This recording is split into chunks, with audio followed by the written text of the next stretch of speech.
Welcome everyone to Kroger Field in Lexington, Kentucky. This is the SEC on ABC, presented by Capital One. Tonight, old friends, now rivals meet at Kroger Field as #1 Georgia is in Lexington to take on the Kentucky Wildcats. They were just about ready for the opening kickoff. Sean McDonough with Greg McElroy and Molly McGrath. Kentucky won the toss and elected to defer, so Georgia chose to get the football first, and they have Anthony Evans back to receive the kickoff from Aiden LaRosse. The new kickoff man for Kentucky, native of beautiful Cape Town, South Africa. Georgia 2-0. Routes against Clemson at Tennessee Tech. This is their first true road game of the year. And the opening kickoff is a touchback. We welcome you to Lexington. We get a look at a Georgia team that is trying to win its 42nd straight regular season game against a Kentucky team that needs to get its confidence back after they were hammered last week by South Carolina. Yeah, tall order. I mean, Georgia right now through the first couple weeks of the season looks like they have very few weaknesses. Very athletic team. Their quarterback Carson Beck has been outstanding, and Kentucky's coming off of maybe their worst performance of the Mark Stoops era, so trying to bounce back in a big way against what appears to be an unstoppable force in Georgia. Beck, a leading Heisman contender, is off to a terrific start this season. Out of the gun, he hands it off on first down to Trevor Etienne, the transfer from Florida. Ripped down by Zion Childress. It's a gain of 3. It was in this game against Kentucky last year in Athens where Beck emerged as a star. He completed 28 of 35 for 389, which is still his career high, and 4 touchdowns. Etienne again runs for a first down. The 4 touchdowns were his career high until last week when he threw 5 to tie the school record in their rout of Tennessee Tech for the year. 71% completions. That's actually a little bit under his mark from last year when he set the single season Georgia record. 7 touchdown passes and no picks by Beck, the 5th-year senior from Jacksonville. Out of the gun again, Etienne now on his right hip. Beck throws quickly and incomplete in the direction of Dylan Bell with Maxwell Hairston, Kentucky's best cover corner, in coverage, and that's good news for Big Blue Nation that Hairston's out there. He was a question mark with a leg injury suffered last week. Yeah, absolutely massive to have all your guys at your arsenal, especially in the secondary, working against this passing attack. And Hairston, with 5 interceptions last year, is excellent into the boundary against these great receivers. Etienne remains the running back. They have 3 wide receivers. Dominic Lovett was the motion man. Beck looked in his direction, takes off under pressure, and gets tackled from behind at the 40-yard line by Zion Childress again off a 9-tackle game last week against the Gamecocks. Georgia quickly to the line on 3rd down. And 5. Then this big crowd trying to help the underdog Kentucky Wildcats, who have lost the last 14 head-to-head against Georgia. Beck under duress and forced to throw it away. Javon Ribga put the pressure on for Kentucky, and Georgia will punt. And just a 3-man rush up front as Ribga works inside against the left tackle Green. Beats him up inside, flushes Beck from the pocket, and forces the throwaway. Excellent pass rush there by Kentucky, and a nice start from their defense. And important to get off to a good start as Brett Thorson will punt. Mark Stoops said the job for his staff, get the confidence back after that demoralizing loss to South Carolina here. A flag thrown and the kick of beauty by Thorson. Now another flag throws, and players are being separated on the Kentucky sideline.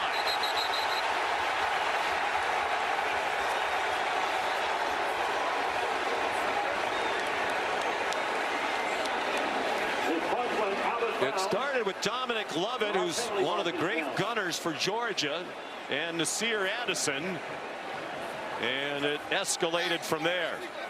Georgia had not had a punt return this year or all of last year, in large part because Lovett and Arian Smith are outstanding gunners who get quickly down the field. It was a 57-yard punt that went out of bounds inside the 10, but now Kyle Olson and his crew will have to sort this up.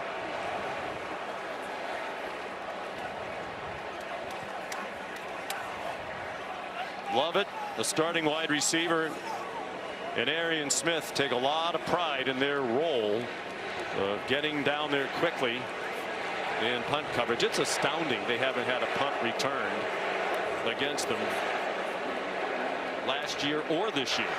There are multiple fouls on the play, both by the receiving team. During the kick, holding, receiving team, number 21.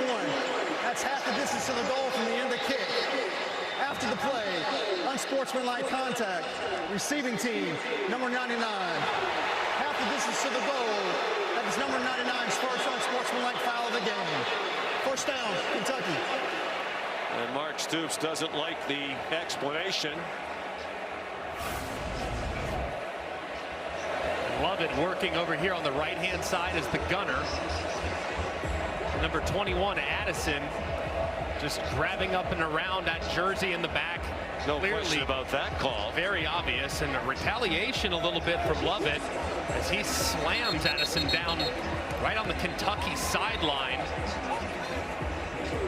A lot of Wildcats coming to their teammates' defense there. Kentucky with miserable field position after a shaky offensive performance last week to start this game against the #1 ranked team on their own 1-yard line. And not what they were hoping for. Shaky being kind. Brock Vandagriff, the transfer from the University of Georgia. He played against Kentucky last season in a blowout Georgia win in Athens. Relieved Carson Beck in that game. Vandagriff powers straight ahead and got 4 yards to get them out of the hole just a bit. Vandagriff going to have to be really smart tonight, play with little emotion against his former team. He's going to want to show up. He's going to want to deliver the win, deliver the goods to those wide receivers who I think are excellent really across the board. But you have to be patient against a group like this that has this much talent at all 11 spots defensively. They completed just 6 passes last week against South Carolina. 3 by Vandagriff. He's in the end zone and in trouble. He's a very good runner, and he's tough, and he slides down at the 22-yard line. A 17-yard gain. And pressure off the right-hand side, as it's a nice job there at the very end by Sumo-Karngbaye, the running back, getting just enough of Dan Jackson, the blitzing safety, to allow his quarterback to step up to the outside where Georgia loses contain. And it's a nice gain for Brock Vandagriff on the ground. With 1 yard of offense last week. The rushing yardage total damaged by the 4 South Carolina sacks. He throws on target and in rhythm to Dane Key for a 6-yard gain. Vandagriff grew up not far from Athens, Georgia, the small town of Bogart. Played at Prince Avenue Christian for his dad, Greg. He was one of the top quarterback recruits in the country. Sat 3 years, 2 behind Stetson Bennett, where they won 2 national titles. Last year behind his great friend Carson Beck. And when Beck told Vandagriff he was coming back for this season, Vandagriff got in the transfer portal, and now he's a Kentucky Wildcat. Jamarion Wilcox, the ball carrier, and he came up a yard short of the first down with a 3-yard pickup. You'll see quite a bit of Jamarion Wilcox today. He's got a lot of speed, but the top 2 backs coming into the season, Chip Trainum and Jason Patterson, both out. They tried to go quickly.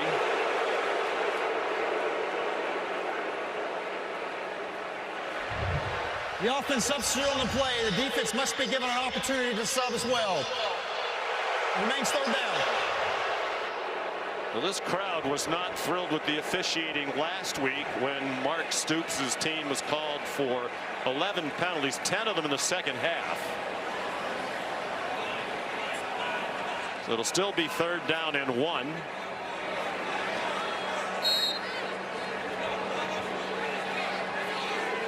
Those are the numbers from a week ago. A lot of self-inflicted mistakes.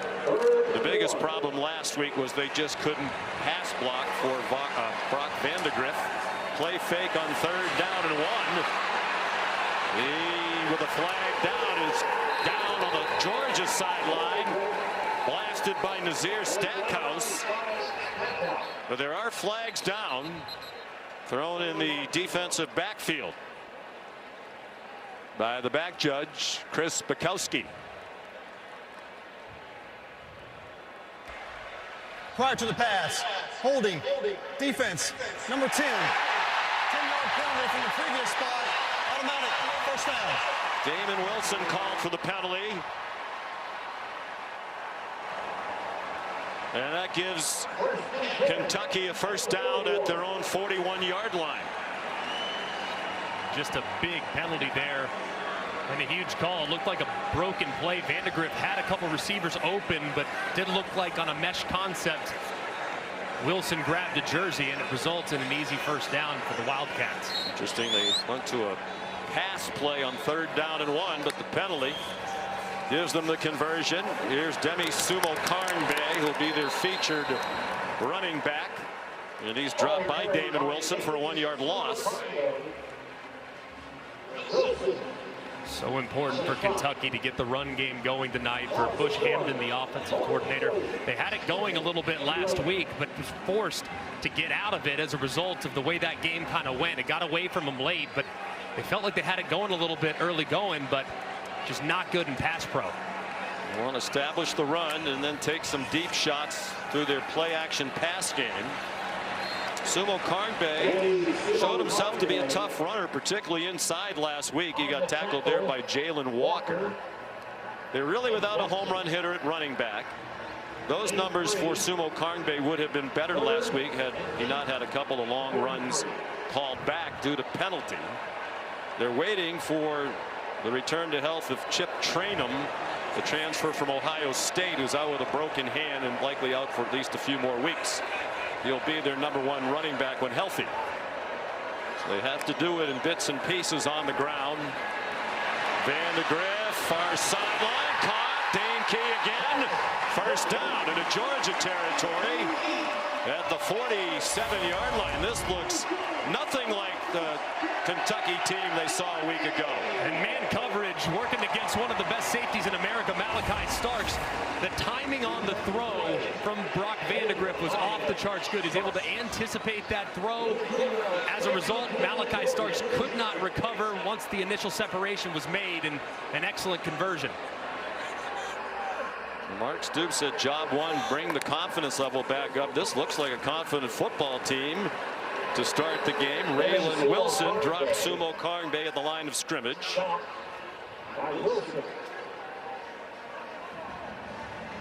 Well, a moment ago, that was a great conversion on 3rd and 8 for Mark Stoops' offense. They can't make a living being behind the sticks against a pass rushing unit like this. They have so much speed and athleticism. And Mark Stoops knows they have to be efficient on 1st and 2nd down to avoid those obvious passing situations against a violent pass rush. But pass rush without Michael Williams, one of the top defensive players in the country, did not dress for the game tonight with a lower body injury. Vandagriff looked downfield and took the check down. The tight end Josh Caddis with his first catch of the season.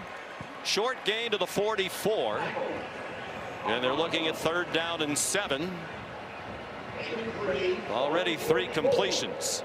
Against a group like Georgia, most teams are going to be a little bit more thoughtful as it relates to 4th down, being a little more aggressive. So Bush Hamdan here might, depending on what they gain here, have the freedom to call a 4th down play as well. So imperative not to take lost yardage here and at least make this decision for Mark Stoops. 10th play of the drive, which started at their own 1. Georgia brings a blitz. Vandagriff lost the football, and it's recovered by Dylan Ray. Gabe Harris, the blitzer, knocked it out. And Dylan Ray, who's starting at left guard tonight for the injured Jagger Burton, recovered the fumble. And they just bring a pressure where they cross-face the left guard, Dylan Ray, who's filling in for the injured Jagger Burton like you referenced, and he just can't stay engaged. Vandagriff tries to get rid of the football but loses it as he tries to avoid the rush. got to be smart and keep two hands on the football, or else that could have gone the other way. Wilson buried a punt.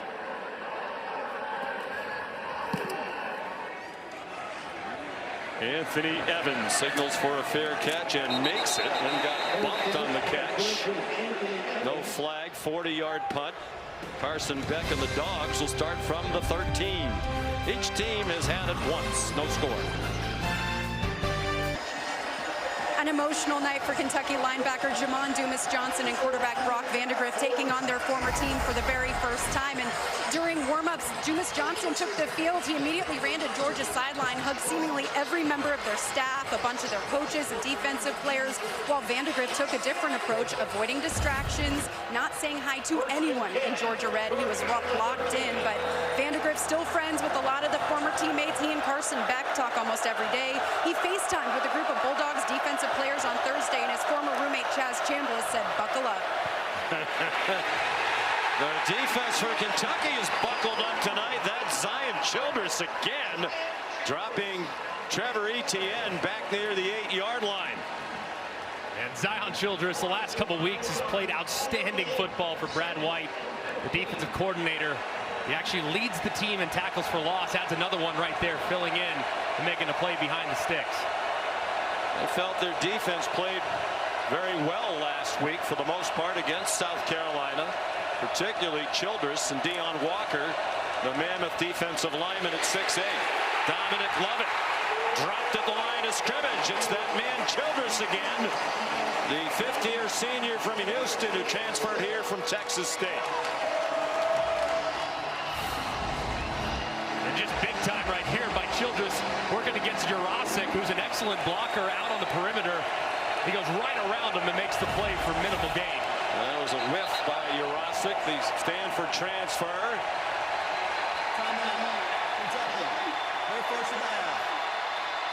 This crowd is into it. Much better start than many would have anticipated here in Lexington. Setting on a gorgeous day here in the Commonwealth of Kentucky. Still 80 degrees. Light breeze, beautiful night to be in the Taco Bell Live Ma student section all season long. Students around the country competing to be the Taco Bell Live Ma student section of the year. Download the Taco Bell app to learn more. This crowd fully engaged after the timeout. Georgia looking at 3rd down and 15 from its own 8-yard line. Carson Beck is 1 for 3 for 0 yards passing. Trevor Etienne, the running back, on his left hip.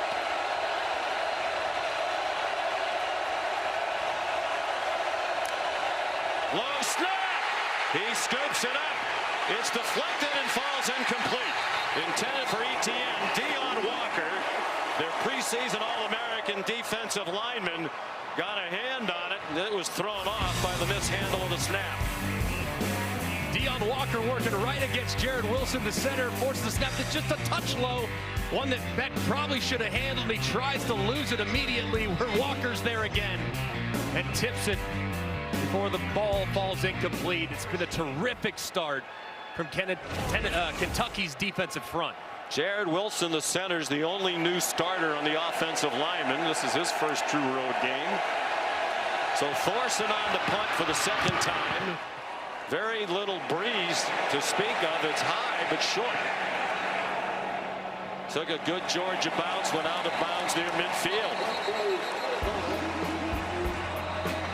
This is the Dr. Pepper Championship Drive Game of the Week.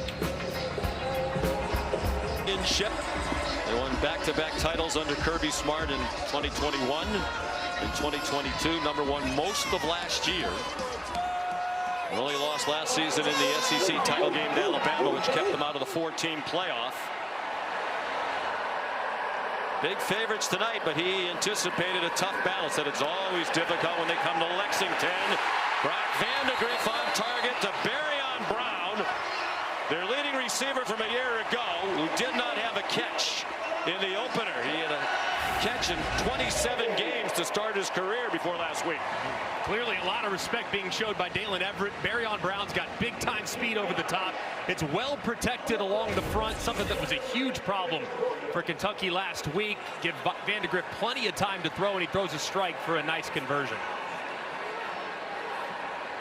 They had concerns even more about their offensive line playing without Jagger Burton tonight, who had started 27 straight games at left guard. Dylan Ray's in at left guard. Gerald Mincey's the right tackle. He was in and out of last week's game and was a question mark. There's a flag thrown. Jamarion Wilcox had his helmet come off. Chaz Chambliss, Brock Vandagriff's former roommate at Georgia, made the tackle. Molly said Chambliss and Vandagriff remain very close friends. Personal foul, face mask, offense, number 85, 15-yard penalty, still first down. Jordan Dingle, reminiscent of last week for Mark Stoops. A lot of self-inflicted wounds in the loss to South Carolina. And he got his helmet ripped off by the face mask by Malachi Starks. Right, and you can see Malachi Starks right there. I mean, left hand just pulls the face mask right off. I'm surprised if nothing else. It's tough to see exactly what they saw with Dingle, at least from that perspective. But man, I don't know how they don't call that at the end there on Starks.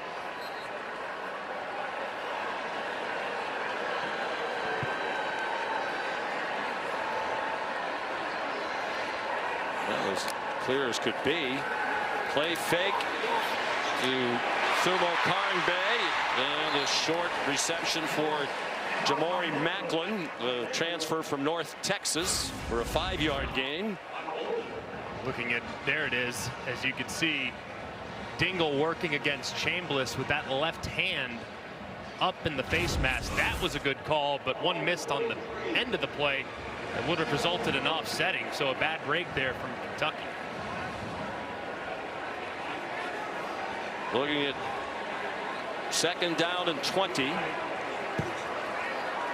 Jamarion Wilcox in the pistol. They're without Jason Patterson, their true freshman, played last week. He was injured against the Gamecocks. Deflected and intercepted, but out of bounds. Off the hands of Barion Brown. Dalen Everett snatched it out of the air, but he was ruled to be out of bounds on the Kentucky sideline. And it was a well-thrown ball there by Vandagriff. Had to get it up and over a Georgia defender. Everett trying to maintain concentration. Ball still moving there, though, when that right foot goes out of bounds and drops. Were a huge problem for Kentucky last year. It's been a little better this season, but right there, almost a critical error. 5 out of 6 is Vandagriff. That was his first incomplete pass. He didn't complete a pass after the midpoint of the first quarter last week. 3rd down and 20. Design run for Vandagriff following Sumo-Karngbaye, perhaps hoping to get into field goal range. Alex Raynor's career long is 50. That's a 6-yard gain. This would be about 53 from here. And they are sending him out. It's actually, based on where the holder is about to spot the ball, going to be a 55-yard attempt for Raynor, one of the best kickers in the country. Over the last 3 seasons, the most accurate kicker in the country. Made 31 of his last 34. This would be a career long, and it is good. From 55. Raynor was 1 for 5 in his career beyond 50 yards. But he had enough on that one to get Kentucky first on the board. Good snap, good hold, and Raynor drives this one a little bit lower than you would on most of his kicks, but you have to, and it sneaks inside the upright. Watching it all the way, and a great reaction there from Raynor. He started his career at Georgia Southern, 3 years there. Now in his 2nd season here. He has 338 career points. That's 2nd in all of college football among active players, behind only Jonah Dalmas of Boise State. was 420 career points. Raynor's not going to catch him. Both of these teams have outstanding field goal kickers. And Kentucky first on the board. Georgia has still not given up a touchdown this season. They came into tonight not having allowed a touchdown in the last 3 games. Gave up just a field goal to Florida State in the Capital One Orange Bowl, a field goal to Clemson this season in the opener in Atlanta, and a field goal on the last play of the game in a 48-3 win in Athens last week against Tennessee Tech. And that 55-yard field goal is the longest in Kentucky history, surpassing a 54-yarder by Austin McGinnis in 2014. End over end, the Aiden LaRosse kickoff, and Anthony Evans let it go over his head. Here's Molly. Well, Sean, former Bulldog and Kentucky linebacker Jamarion Johnson told us the key against a team like Georgia is to jump on them early and shock them because they're not used to being punched first. Georgia is always the bully, but this Kentucky team, emotional and energized. Dumas Johnson telling his teammates on the sideline, keep striking them in the mouth. Don't let up. We have to ride this momentum. And guys, this is a different Kentucky team than the one that we saw just last week. Well, that was the key, said Jamarion Johnson. They needed to be physical, and so far they have been. Nothing like the start Beck had against Kentucky last year. He completed his first 13 passes. He's 1 for 4 tonight. Takes the check down to Arian Smith. And the speedy wide receiver across the 30-yard line. Run down by J.Q. Hardaway. The biggest keys when playing against Georgia is you have to match their physicality, which is so hard for most teams to do. Kentucky won't have a problem with that. This is a tough football team. Now, how do they match up athletically?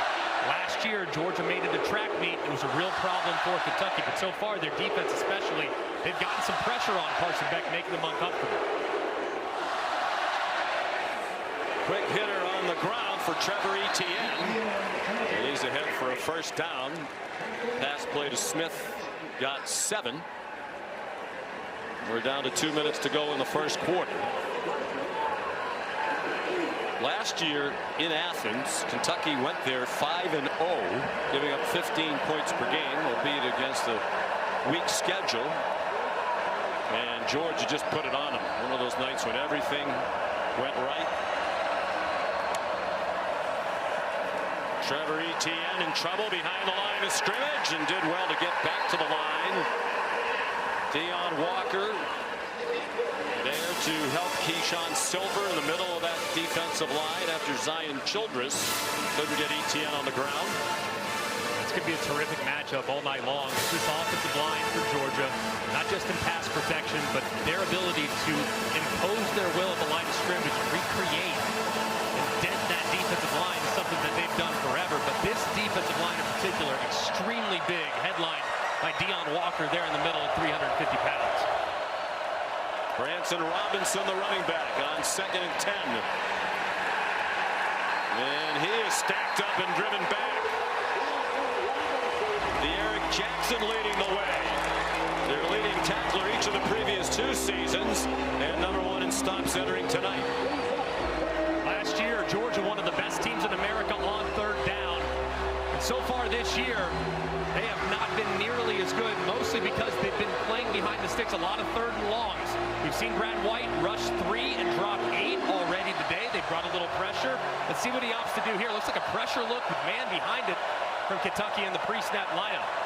Georgia was 55% on 3rd down last year. Well below that, as Greg said. And they're not going to convert that 3rd down. Colby Young, the transfer from Miami, did all he could to lunge for the marker and didn't get there.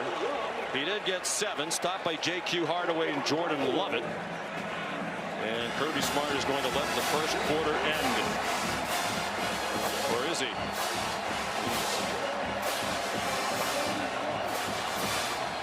Gesturing as if he wanted it to end. And they are going to let the time run out.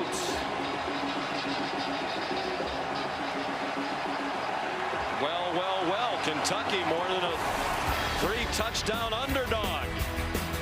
Leads 3-0 after one. ESPN's presentation of college football on ABC will return after this message and a word from our ABC stations.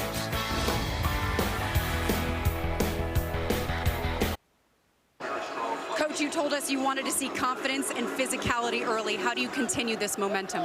Oh, we're starting well. I mean, obviously, it's going to be a long game. It's a very good team. I like the way we came out and are playing and competing hard and fighting. We just got to be smart. Thank you, Coach. Thank you. He says his job and his staff's get the confidence level up. They've come out like a confident team after the drubbing here last week. Up 3-0. It looks like George is going to go for 4th and 1 from its own 47 on the first play of the second quarter. I like this move for Georgia. And Kentucky jumped off sides in a 4th and 1 last week against South Carolina to kind of broke their backs. Let's see if Georgia at least tries to go hard count. Trevor Etienne, the running back. Arian Smith goes in motion. Will they snap it? Oscar Delp, the tight end, shifts to the left. Beck gesturing like he isn't going to snap it. And this time Kentucky disciplined.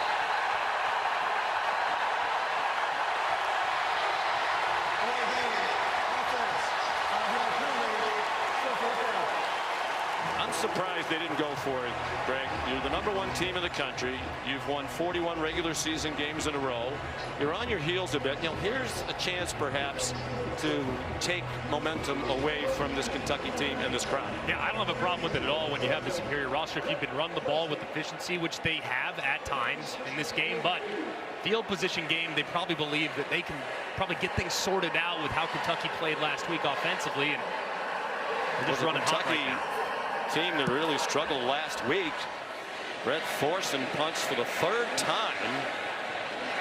And it goes in the end zone. Georgia punted once against Kentucky in their 51-13 win last year in Athens. Next week, more primetime SEC action on ABC. What a matchup. Number 7, Tennessee against 15th ranked Oklahoma. Presented by Capital One. Tennessee's playing Kent State tonight, leading 23-0. And Oklahoma beat Tulane today to go to 3-0. Georgia has won 10 straight games when trailing after the first quarter. It doesn't happen often. And they're 32 yards in the first quarter, their fewest in an opening 15 minutes since 2019. When they had 11 yards of offense against Texas A&M. It's been a really good performance by Kentucky defensively, just mixing their looks and making Carson Beck a little uncomfortable. Pretty solid offensively as well. Nothing flashy. They get it to Barion Brown. And the junior from Nashville ducked down at the 23, a gain of 3. Jonel Aguero on the stop for the Georgia defense. It obviously starts up front for Kentucky. I mean, you have to be able to protect your quarterback, but I think Bush Hampton, the offensive coordinator, has done a good job of mixing up the looks offensively too. Some runs inside, some runs outside, some quick throws, and then a couple deep play action shots as well to keep Georgia guessing. The pistol. Demie Sumo-Karngbaye, transfer from NC State. Across the 25, Jonel Aguero in on the stop again. He missed the opener against Clemson and returned last week in the win against Tennessee Tech. 3rd down and 4.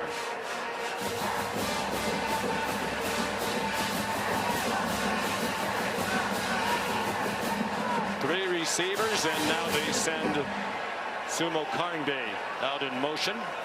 Man coverage for Georgia defensively. Vandagriff 6 out of 7. He zings one on the quick slant for a first down. Dane Key made the catch for a gain of 8. They have 3 1,000-yard career receivers at Kentucky. None of them a factor last week. And just a great job identifying man coverage when the running back left the backfield in motion and the linebacker went with them. You knew that you had one-on-one. So go and find your most reliable target on the outside. That's Dane Key, who's big, physical, and did a great job setting up that slant route by being patient at the top of the stem.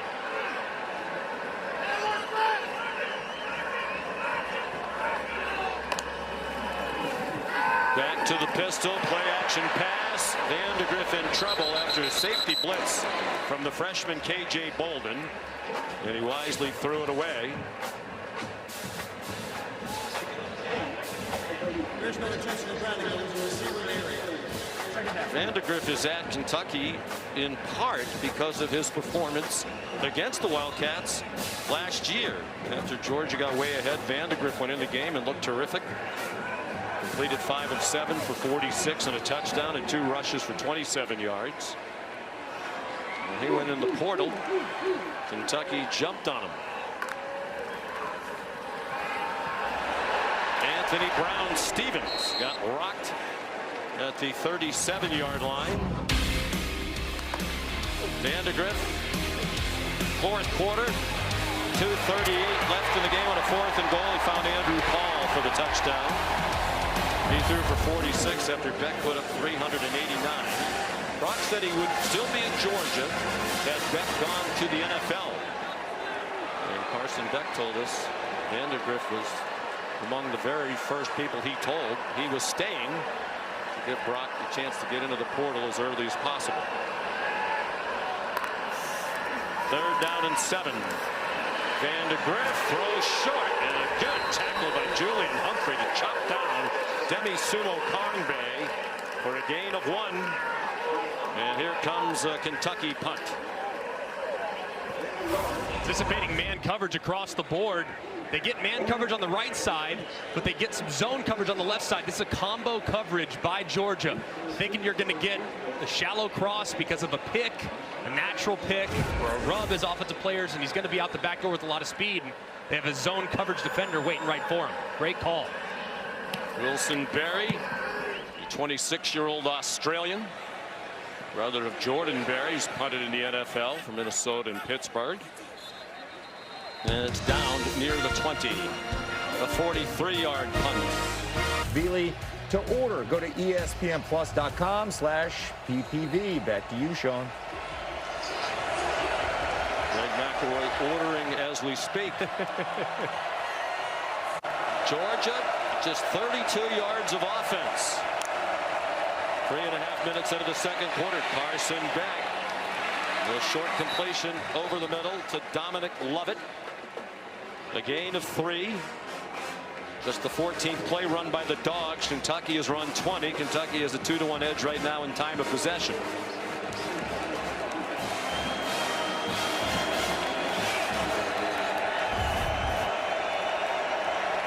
There are the numbers we just referenced. Carson Beck's 4 out of 7, but just 17 yards passing.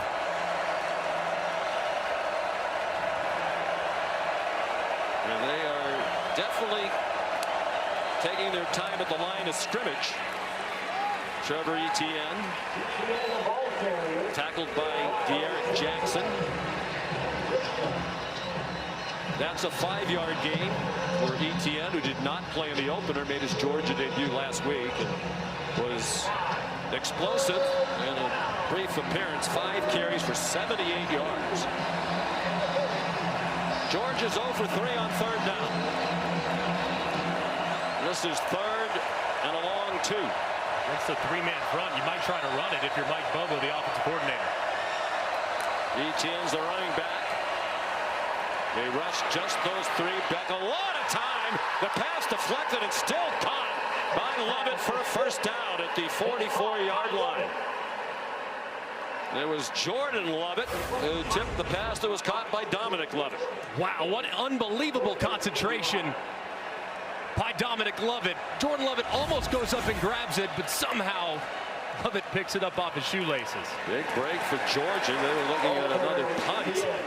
Had that not gone their way, Etienne carries J.J. Weaver the tackle. Man, I mean, bad decision there by Carson Beck, late over the middle, but very fortunate that not only is his guy able to snag it, but they're not punting from deep in their own end yet again. And there's an injured Georgia player. It's their standout right guard, Tate Ratledge. First and second quarter, Tim Couch on his way to the College Football Hall of Fame, saluted by the crowd here. Received his framed acknowledgement from Matt Sign of the National Football Foundation, College Football Hall of Fame. What a great quarterback he was.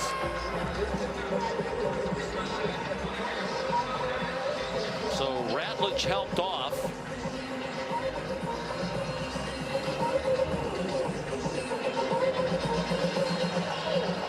that's a big loss if he can't return. He's a preseason All-American by the Associated Press. He has started 31 games in a row. Micah Morris and Dylan Fairchild are now the guards. Morris had been rotating in with Fairchild at the left guard. Now it looks like he'll be the right guard.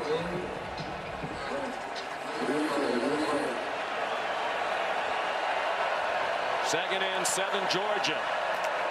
They haven't run a play in Kentucky territory yet. ETN will get to Cat territory as he swung down at the line of scrimmage by Raynor, a linebacker who rotates in, transfer from Northern Illinois.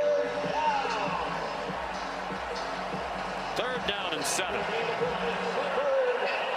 The Dogs 1 out of 4 on third down. ETN, the running back. 4 receivers for Carson Beck. Maybe man tendencies here from defensive coordinator Brad White. They're a zone team, but on 3rd and 7+ is when you start to see a lot of man coverage from the Cats. They very rarely blitz. They bring pressure at Beck, and the throw's incomplete. Pops up in the air. Zion Childress down the sideline. Touchdown, Kentucky.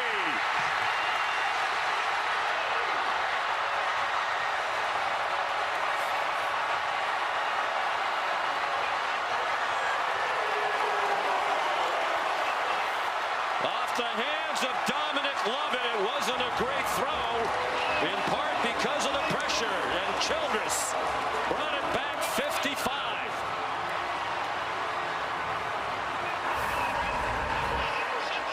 They'll definitely take a look at this as it's going to the ground, as the ball hit the ground before it's popped up into the air and to the awaiting arms of Childress. It does look like initially that ball does hit the ground.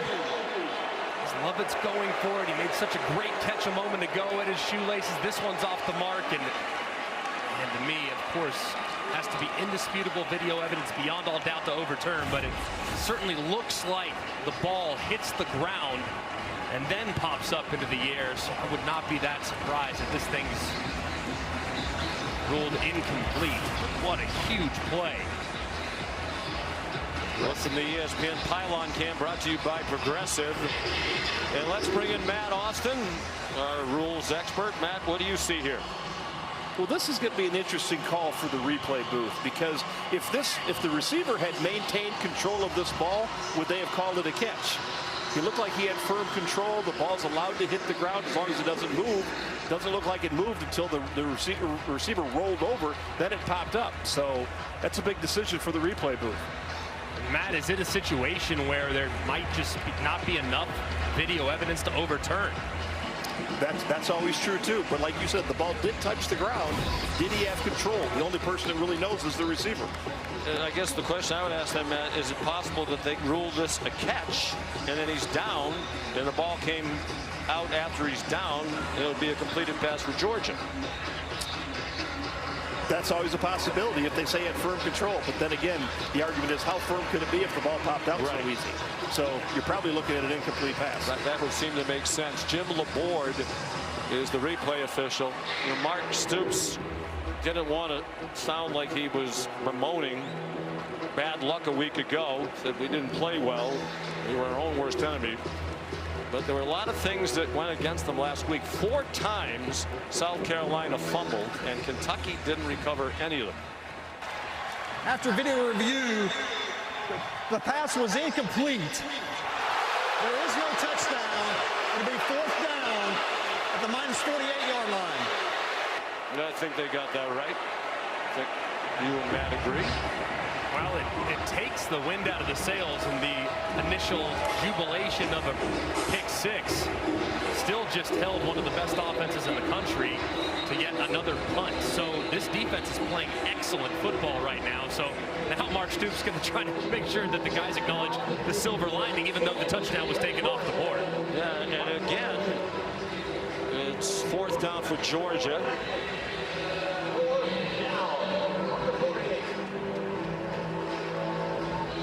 Fourth and 7. Jamori Macklin back for the punt.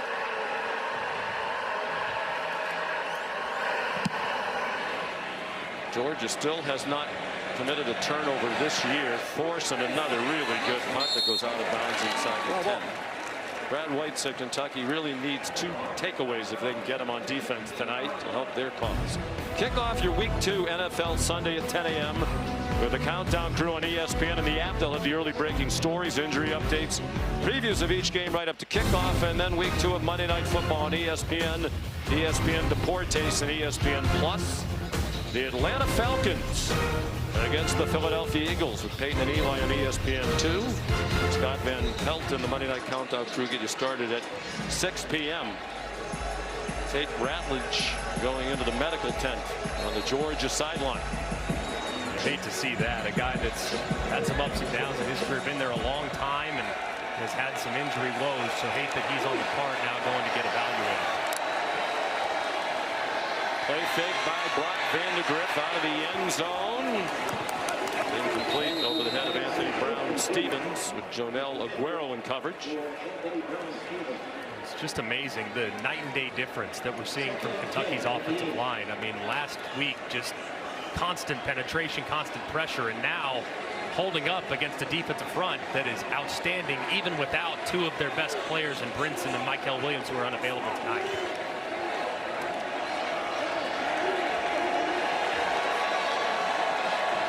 From their own 8-yard line. 2nd and 10, Kentucky.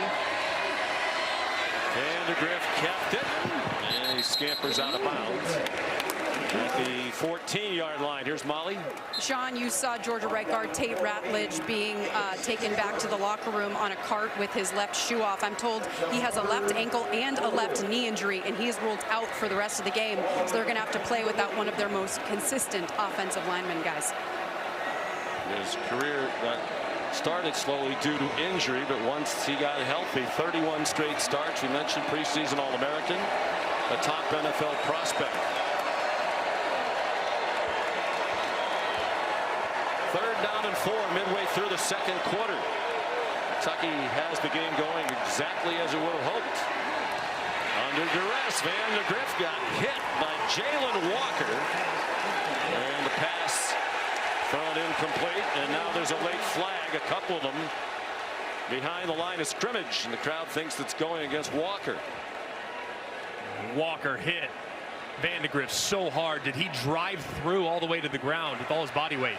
Personal foul, roughing the passer. Defense, number 93.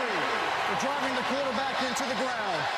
15-yard penalty, automatic, 1st down. Called on Ty Ingram Dawkins, getting the start in the absence of Michael Williams tonight. And it's just so unfortunate for a defender. You make a great play. Man, I mean, he definitely drove the quarterback to the ground, but I don't know what you can ask. I mean, he doesn't do anything unnecessary. He wraps up as well. Definitely. It's Walker who the penalty was on, but man, that just didn't seem too egregious on the hit on Vandagriff. Ingram Dawkins pleading his case with coaches. It wasn't me. Play fake, and they wanted to get more of this. He got it off just in time, and it is caught on the far sideline. There's a flag down. They're ruling it a catch. The Dogs, with the play running their sideline, thought it was incomplete. It's a 15-yard gain if it stands. There's also a flag. Yeah, I mean, that was wild. Just unbelievable concentration from Farrier.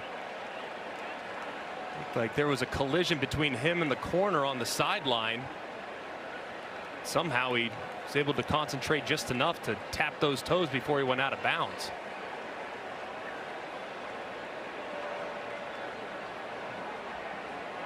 Kyle Olson having a long conversation with his crew. Farrier's a transfer from UAB.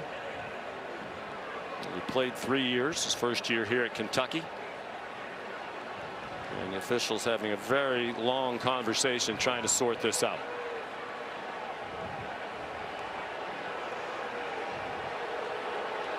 And the fans starting to boo.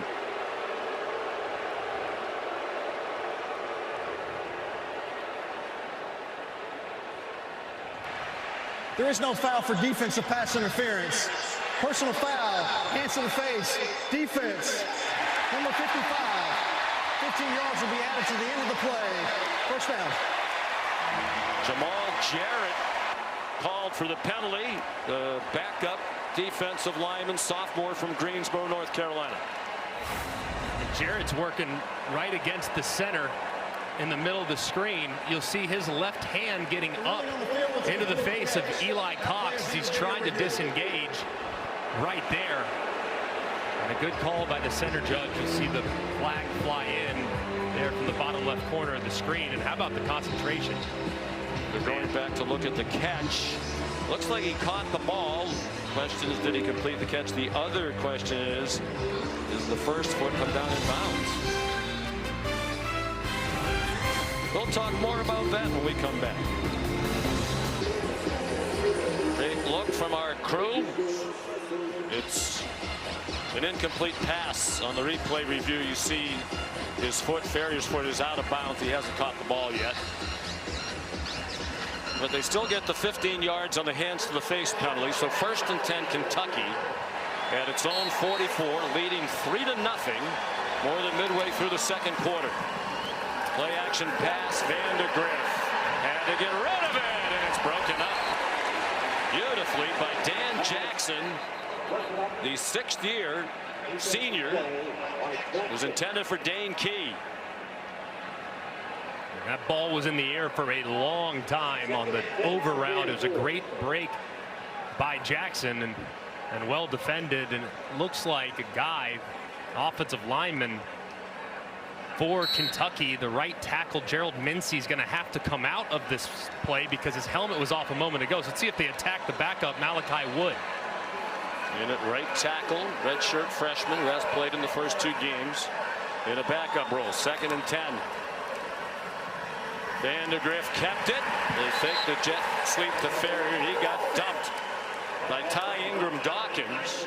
We talked to Bush Hamden about Michael Williams not playing tonight for Georgia. He said, I don't see much drop off when I watch number 93.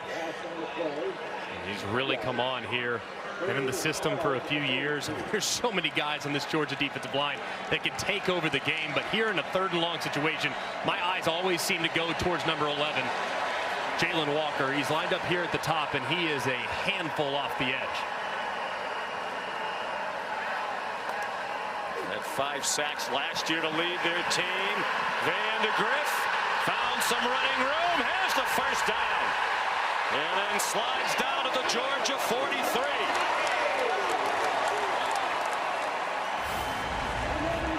And just a great job here by the offensive line and the running back. How about Sumo-Karngbaye saving a life as Ingram Dawkins breaks free.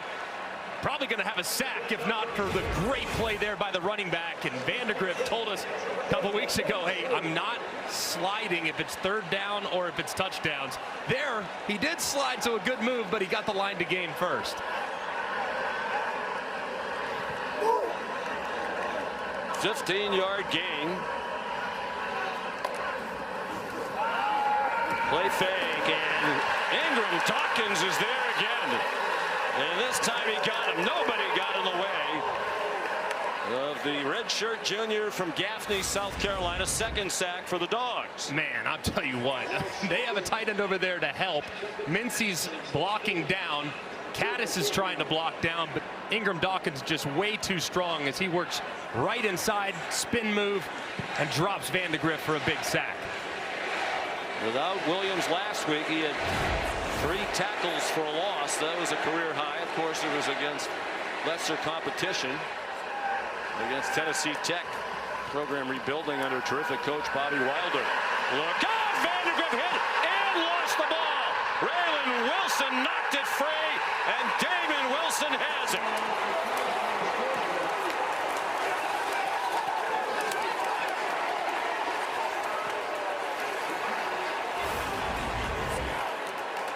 You'll see right here, Wilson taking off, sees it initially.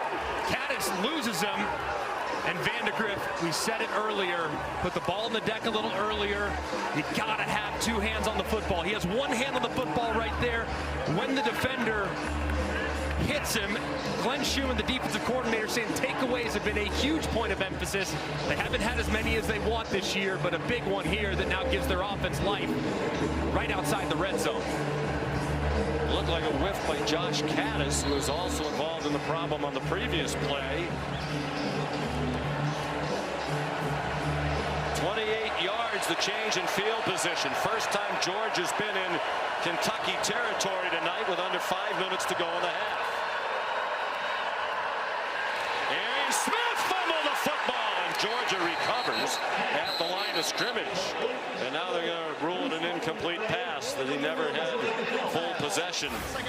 Arian Smith. He's so good with the ball in his hands, but drops and concentration have been a little bit of an issue. Like there, never really got the ball into his body. See those Kentucky defenders reaching for that football and dropping them. Unfortunately, they called it incomplete. Childress broke it up.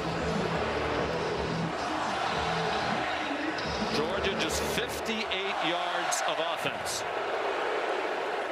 Kirby Smart said we've struggled in recent years in our SEC road opener. Last year at Auburn, it took them a long time to get control of the game. Really just pulled away late. ETN rumbles down to the 16. A couple of years ago out of Missouri, very early. The SEC schedule on the road. That one went all the way down to the wire.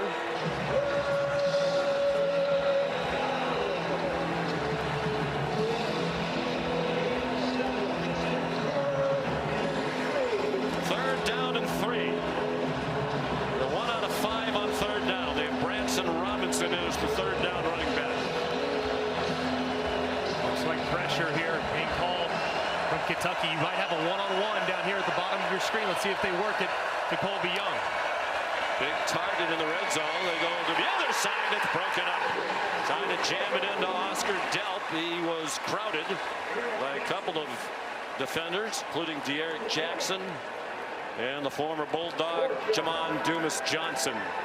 Just great job of disguising there. It looked like there were a bunch of defenders to the right-hand side, which is a quarterback. You're kind of thinking, why are there so many guys in gray jerseys to the right-hand side? I'm thinking maybe there's pressure coming. Maybe there's a blitz coming. Maybe they're going to roll down. Instead, they drop back out into a cover 2 look, forces the underneath, and they break on the play for the incompletion. Hayden Woodring, the sophomore, trying to tie it with a 34-yard field goal. Carson Beck is the holder. And Woodring remains money.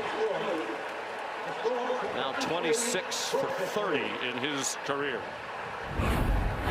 You're watching the SEC on ABC from Kroger Field in Lexington, Kentucky. Sunday night baseball tomorrow night on ESPN, ESPN Deportes, and ESPN Radio, 7 Eastern time. The Dodgers and the Atlanta Braves. Coverage begins at 6 with baseball tonight. Dodgers leading the NL West. The Braves in a real fight for a wild card spot, battling injuries much of the year. Here are the numbers for the quarterbacks tonight.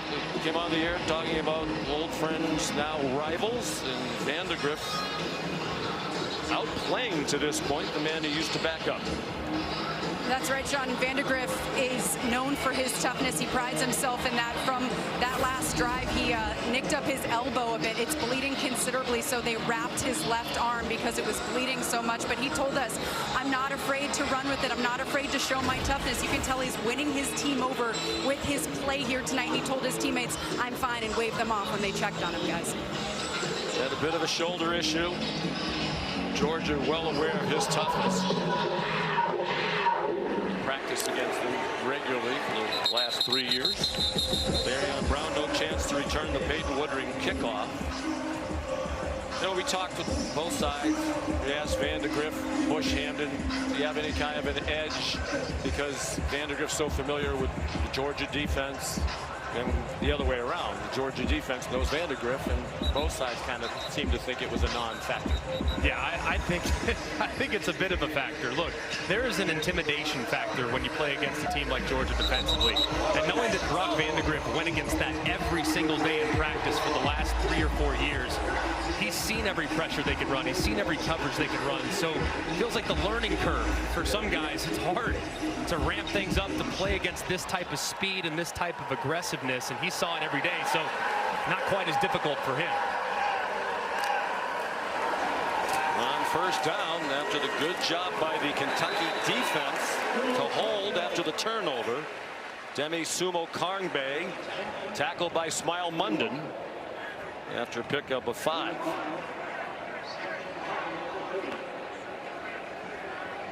Smile Munden, one of the stalwarts on the Georgia defense. He and Jamarion Johnson remain very close friends. They talk just about every day. I know they're on separate teams now. Quick haul for Sumo-Karngbaye. He goes down a yard short of the line to gain. Chaz Chambliss the stop. Kentucky lines up quickly. Feels like an important play here late in the first half. On 3rd and 1, 3 minutes to go. Sumo-Karngbaye bounced outside, has a first down. Now at the 46-yard line, 12 yards on the run. And they've hit it up inside many times, but this time Ingram Dawkins tries to take a peek inside, and as a result he loses contain, and Demie Sumo-Karngbaye is out to the edge. Time and time again, stay patient. Georgia that time peeking inside, it led to a big run. That was Trevor Etienne, the Georgia running back, going to the dressing room. 2.5 to go in the half. 3 timeouts for Georgia, 2 for Kentucky. Another fumble. Ellis Robinson, the true freshman, blasted it out of the arms of Jordan Dingle's Everett, who blasted it. And Dingle recovered the fumble. Just a perfect hit there by Everett, who puts his helmet or his shoulder right on the football. Boom. Right there and dislodged. And fortunate for Kentucky, the Dingle's waiting right there. That is the 2-minute timeout. ESPN supports the College Football Playoff Foundation's Extra Yard for Teachers Week each year to celebrate great teachers across the country who have inspired so many of us. Nominate a great teacher in your community by visiting cfpfoundation.org. 2nd and 6 out of the 2-minute timeout for Brock Vandagriff and Kentucky in a 3-3 game. They're at midfield. Demie Sumo-Karngbaye trying to find some room, and he did well. The tackle knocked him forward. Close to the line to gain. The 5-yard gain, 3rd down and 1. Demie Sumo-Karngbaye does a good job, man. I mean, very patient, not a home run hitter at running back, but extremely patient, has good vision, and is really decisive when he decides to go and put his foot down and accelerate. 4 out of 7 on 3rd down. Trying to take the clock all the way down and score as late as they can. First, they need the first down, and it looks like Sumo-Karngbaye has it. He does. We need to start being a little mindful of the clock. I mean, now approaching 80 seconds remaining. Need to have a little bit more urgency offensively so you can hang on to those timeouts. 1:20 to go. A lot of time given their field position. Fred Ferrier run the clock off the stop by Dalen Everett. They're now on field goal range. We saw the record-setting 55-yarder from Raynor in the first quarter. They do go quickly this time. Sumo-Karngbaye then bounced off the hit, got close to the first down again. Chaz Chambliss the stop. Just have to be mindful here if you're Vandagriff. You cannot take a lost yardage play. Absolutely cannot, under any circumstances, to knock yourself out of field goal range. So here on 3rd and 1, assuming run, but after that, you might get your first time out potentially. You got to be thinking no lost yardage plays from this point forward. Why did they stop the clock? The play clock is still running. The game clock is stopped. There's some type of issue with Christian Miller, number 52 for Georgia. They're allowing the defense to substitute, and the officials are going to confirm the game clock stopped. And now they've put the play clock back at 25.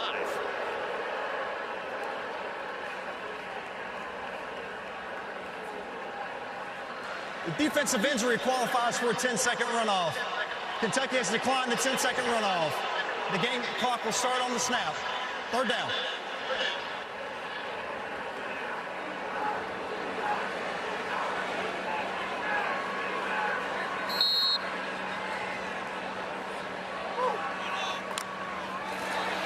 Sumo-Karngbaye, they fake it to him. Vandagriff lowers his head and has the first down and is fired up about it. 4-yard pickup.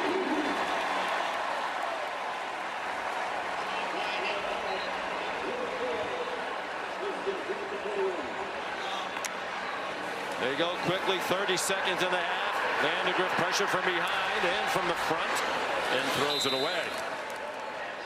The pressure came from Ingram Dawkins, who's still face down on the turf, and from Chaz Chambliss.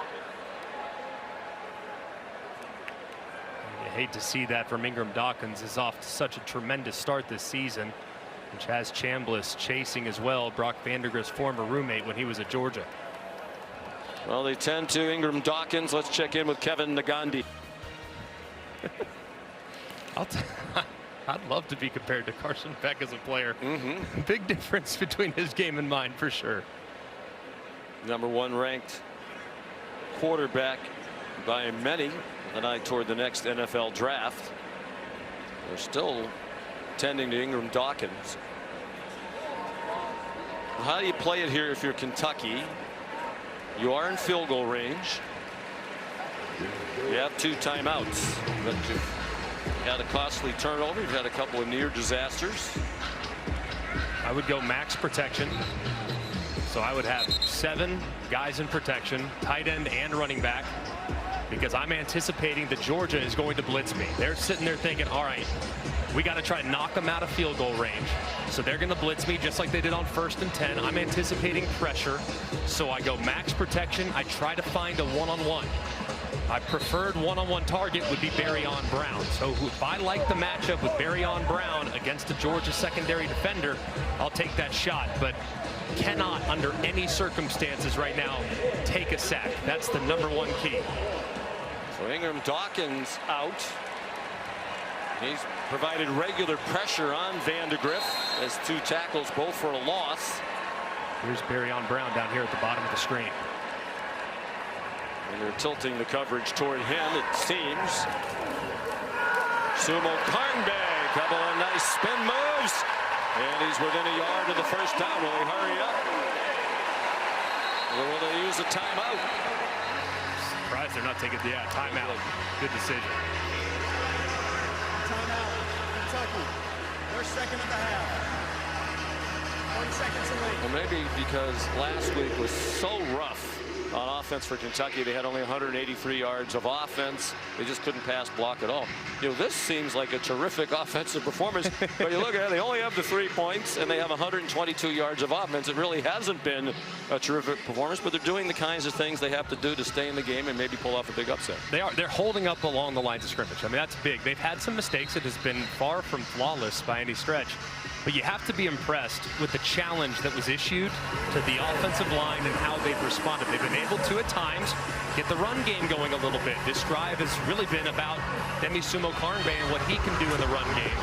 But the receivers have also made some plays. Haven't been many chances downfield, but they've had some decent opportunities in catch and run. So I think it's been a great plan for Bush Hampton, the OC, to keep this defensive staff of Georgia off balance just a hair. And they're executing at a pretty high level. 65 yards for Georgia. Their fewest in the first half in 9 seasons under Kirby Smart is 105 at Auburn in 2017. And they're probably not going to get the ball back to add to those 65 yards they have tonight. Sumo-Karngbaye, the running back, on 3rd down and 1.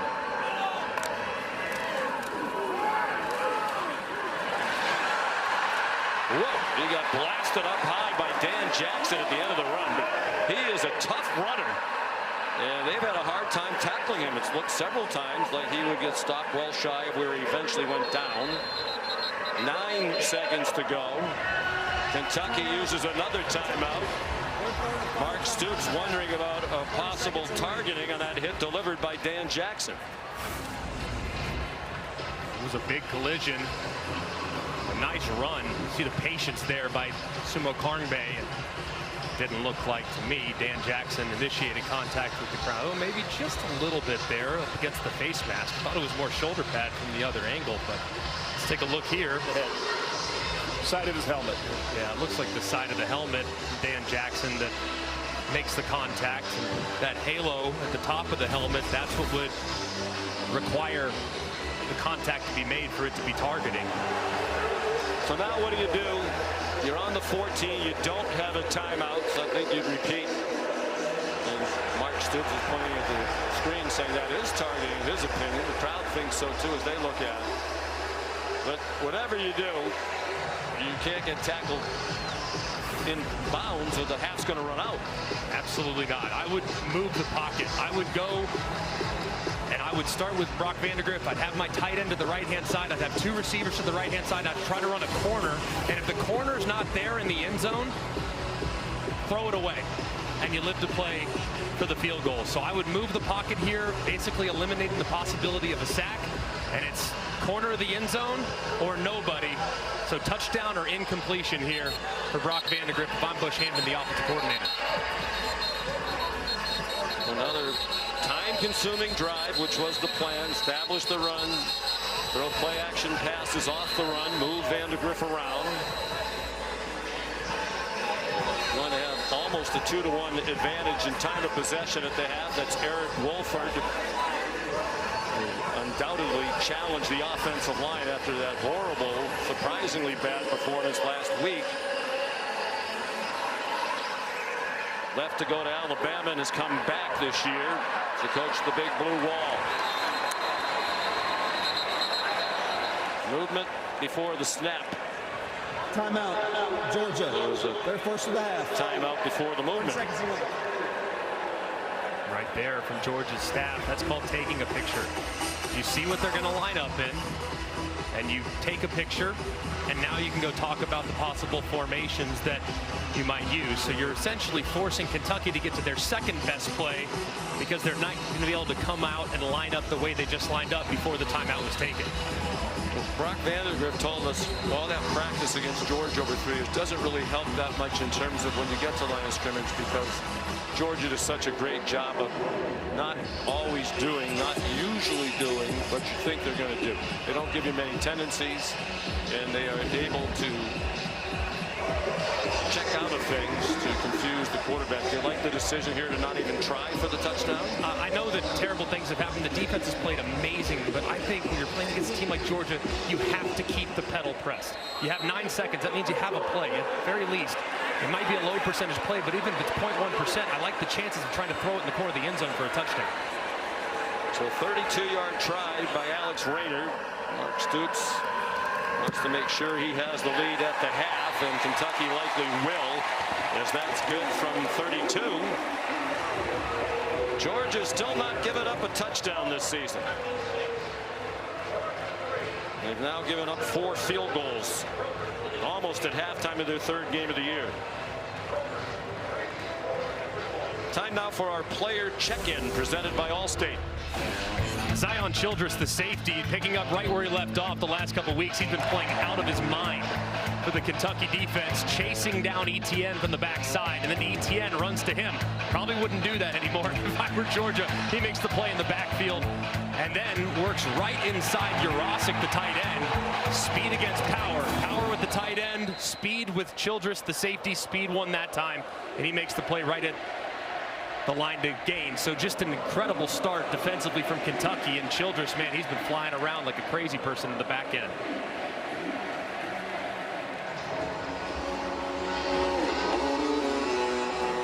"65 yards of offense for the #1 team in the country." Zion Childress, big part of this defense.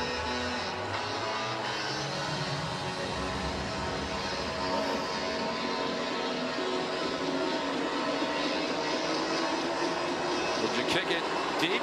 LaRosse has a strong leg, the kickoff man, or would you squib it?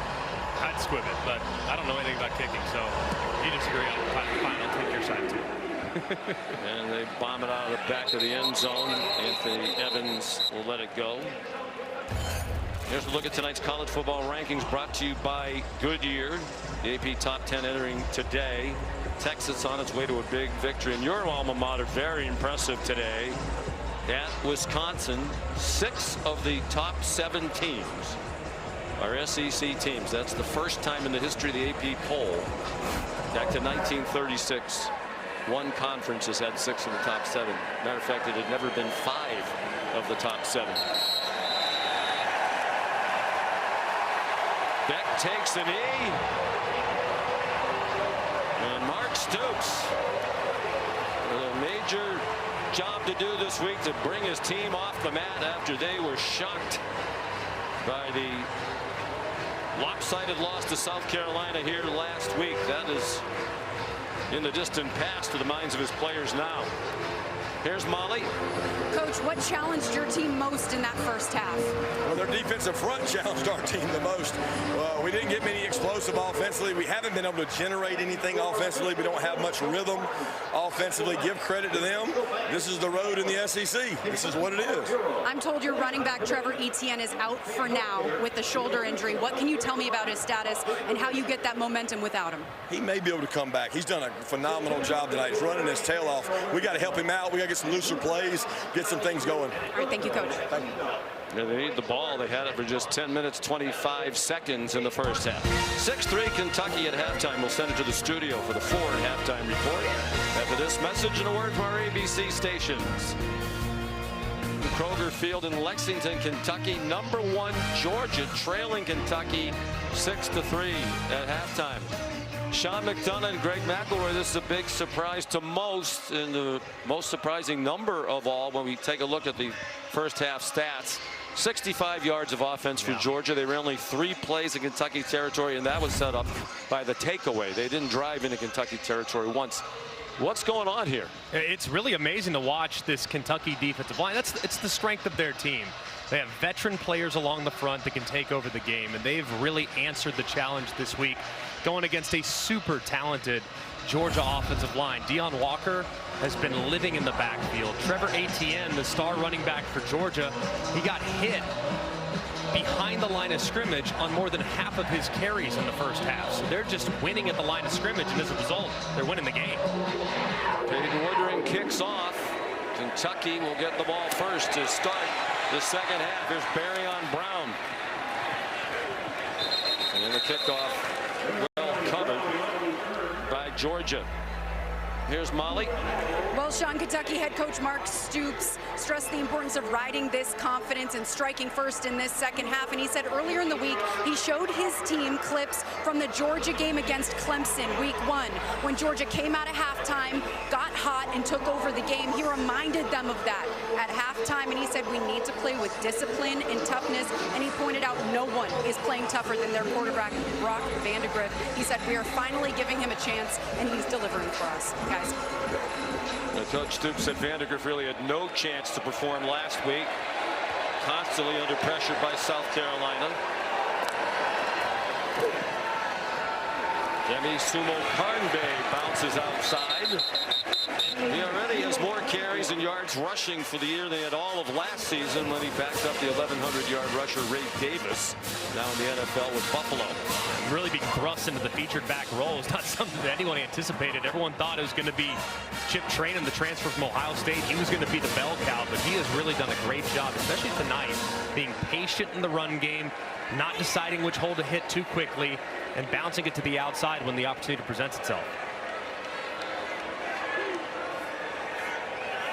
Trying to play mistake-free football. Vandagriff lost 1 fumble in the first half, and it led to the Georgia field goal.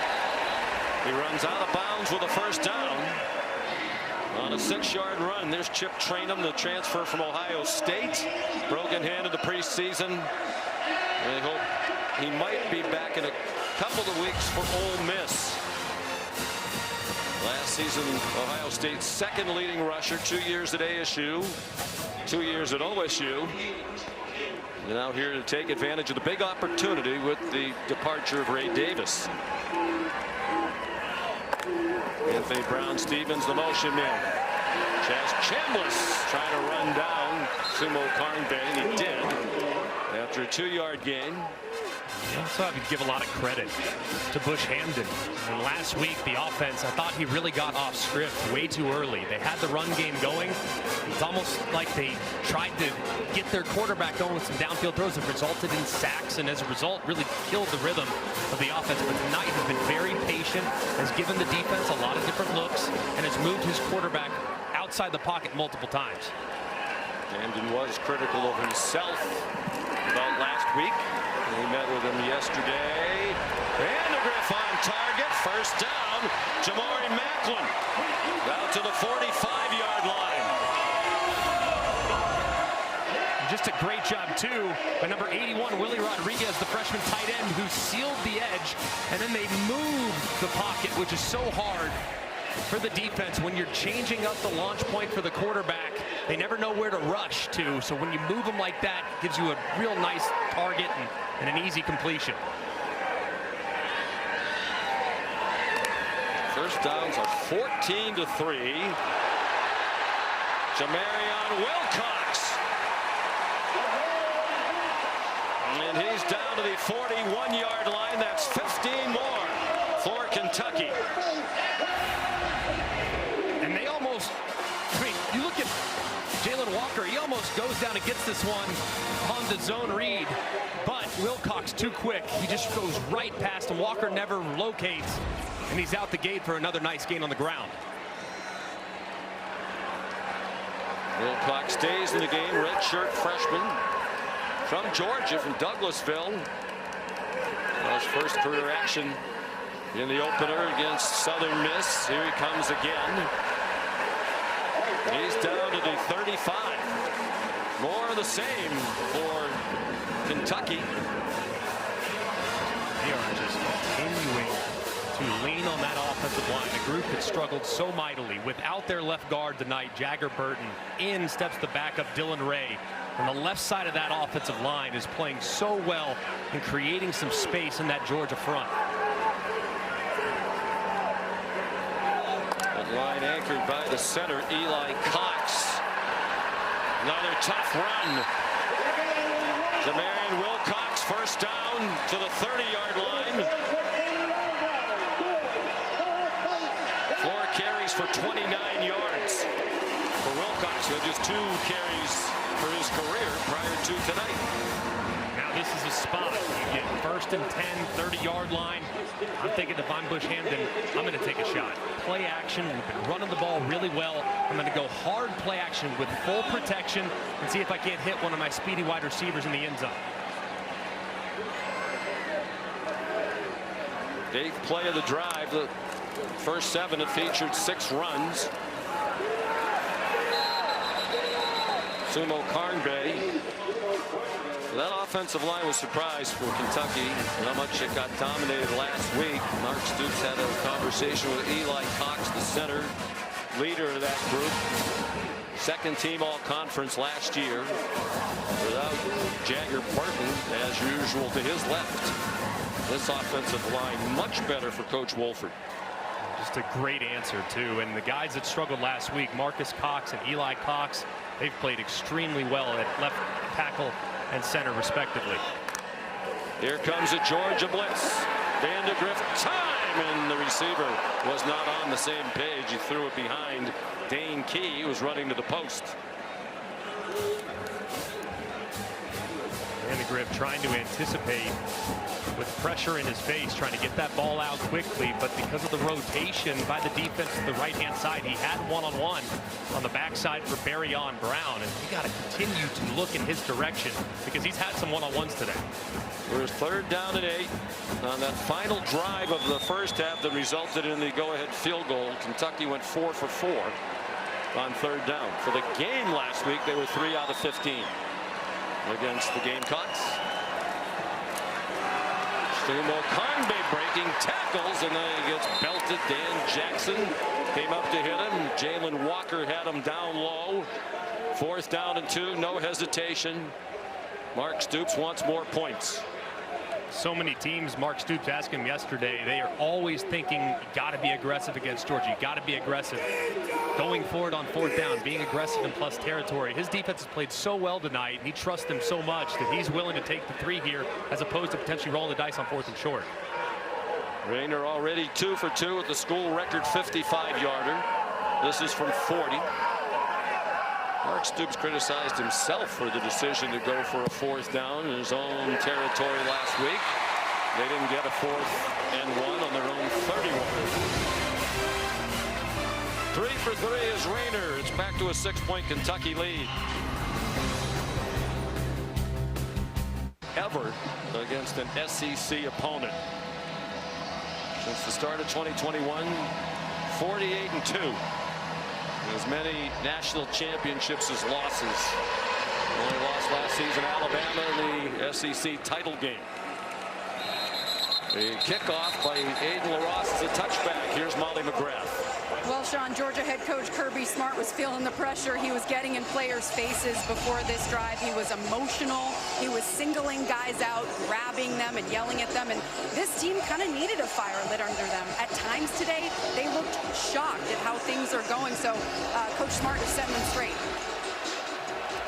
Well, hard for that offense to get much of a rhythm. Kirby mentioned that to Molly on the way off at halftime. That's another near 6-minute drive for Kentucky. They've had it for 25.5 minutes to 10.5 roughly for Georgia and Carson Beck.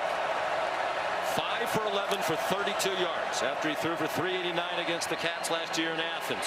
Forced to pull it down by Deion Walker. Man breaking open, but he missed him. 10 for Dylan Bell with Maxwell Hairston in coverage and trailing in coverage. But the throw off target. Man, these are the throws that you just don't see missed by Carson Beck. And talking to Mark Stoops, talking to Brad White, they admit, they say they got to be just a little bit off for us to win this game. And these are the throws that Carson Beck makes in his sleep. He's got Dylan Bell wide open, downfield, scramble drill set up. Did have to avoid the rush, but man, the missed throw would have been a touchdown if he hit it.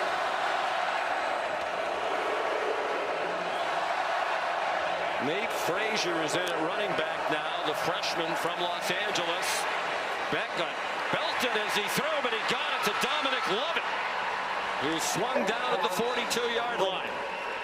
Trayvon Ripka delivered the hit on Beck, but he still got it off for a gain of 34. And a miscommunication between the freshman running back and the left tackle, Ernest Green, which results in a big hit on Carson Beck. Freshman running back mistake right there. First time the offense has advanced the ball into Kentucky territory. Frazier. Dumped by David Raynor. That looked like it could have been a bigger problem for Georgia with the defenders from Kentucky arriving just as the ball did.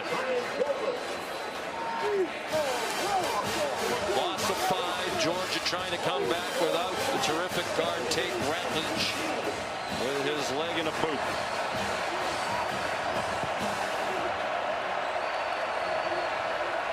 One of the 4 returning O-line starters from a year ago. Trevor Etienne back in at running back. Frazier's played sparingly. Movement.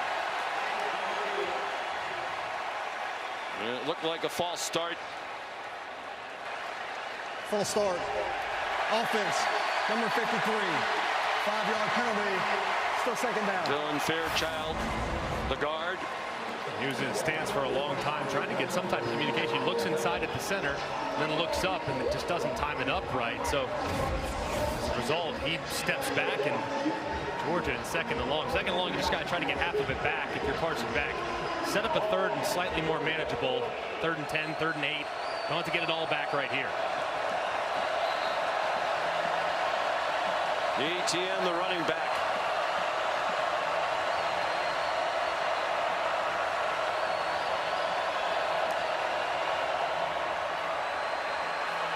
Beck down the middle and caught by Dylan Bell with tight coverage from Ty Bryant. Brad White, the defense coordinator, talked about the elite ball placement of Carson Beck, and that one had to be perfect, and it was. Good for a 20-yard gain. They go quickly to the line. Here's Oscar Delp, the tight end. Good open field tackle along the far sideline by J.J. Weaver. A little bit of tempo here from Mike Bobo, the offensive coordinator, just trying to jumpstart the engine a little bit. The offense hasn't had a whole lot of rhythm. They haven't had a whole lot going in the passing game, so by far the best throw a moment ago by Carson Beck all night on the tight throw there to Dylan Bell. So now jumpstart the engine now by ramping up the tempo just a hair with Kentucky on their heels. Etienne, the running back. Beck handed it to him, and he could not break free. Did lunge forward to the 26-yard line. De'Eric Jackson made the tackle.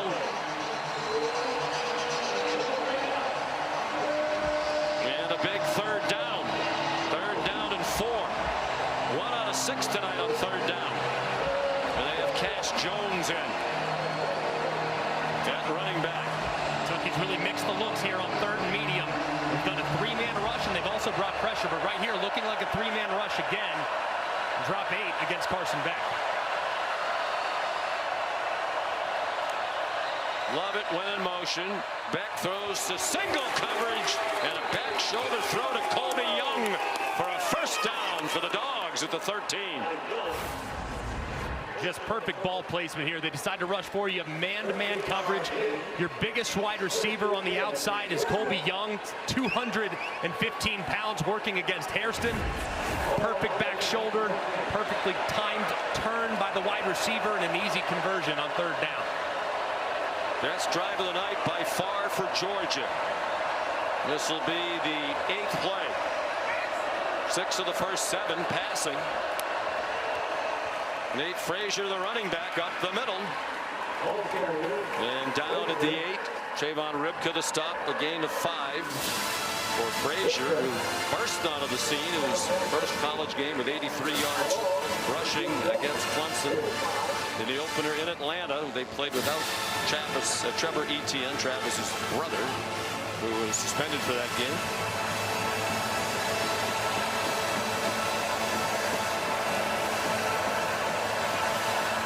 Under 5 minutes to go in a fast-moving third quarter. Frazier again trying to bounce outside, and he's dropped. Back at the 13-yard line by Ty Bryant. And Bryant with a great job. Look at the eyes. Into the backfield, sees it the whole way, sees the handoff, and then boom. He takes off and drops the freshman behind the line of scrimmage. These safeties have been great in run support all night long between what we've seen from Bryant and Childress. They mark it at the 12, a loss of 4.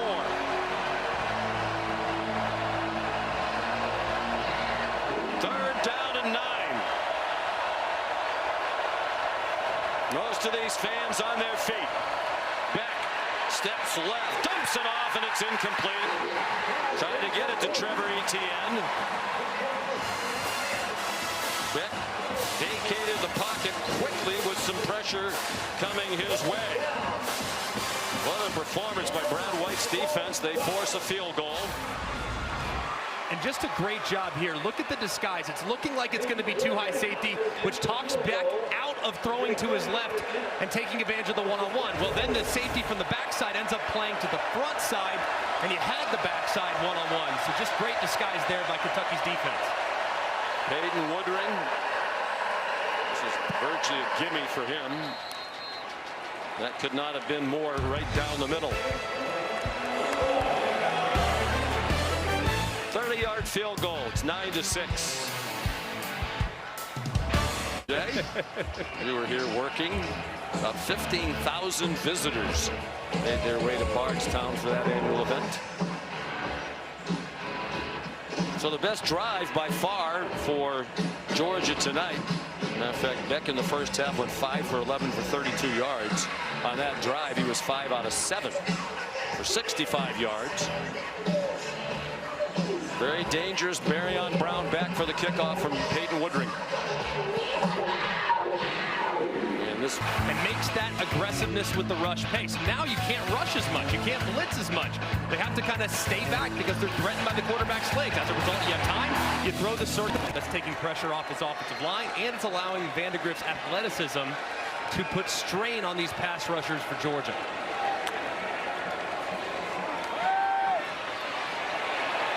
Vandagriff managed to avoid Ty Ingram Dawkins, and then he was taken down by Raylan Wilson, a 1-yard gain.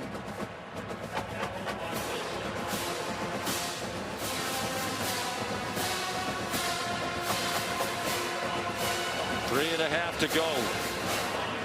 Third quarter. Mark Stoops and his Kentucky program could use a big win. A lot of high points during his 12 years, but recently the results have been mediocre. Last week was a disaster. This would be enormous if they could pull it off, but a long way to go. Jamarion Wilcox out near the 30-yard line. The third down and a long 4. He's been excellent so far on third down tonight. 7 for 11. And they've mixed run pass too. They haven't been in a ton of third and longs to allow these pass rushers to take off. But here in the 3rd and 5, you're looking in the direction of Dane Key, number 6. He's kind of been their guy on third down. Very reliable, big, physical, and sure-handed. He's working against Everett here at the bottom of the screen.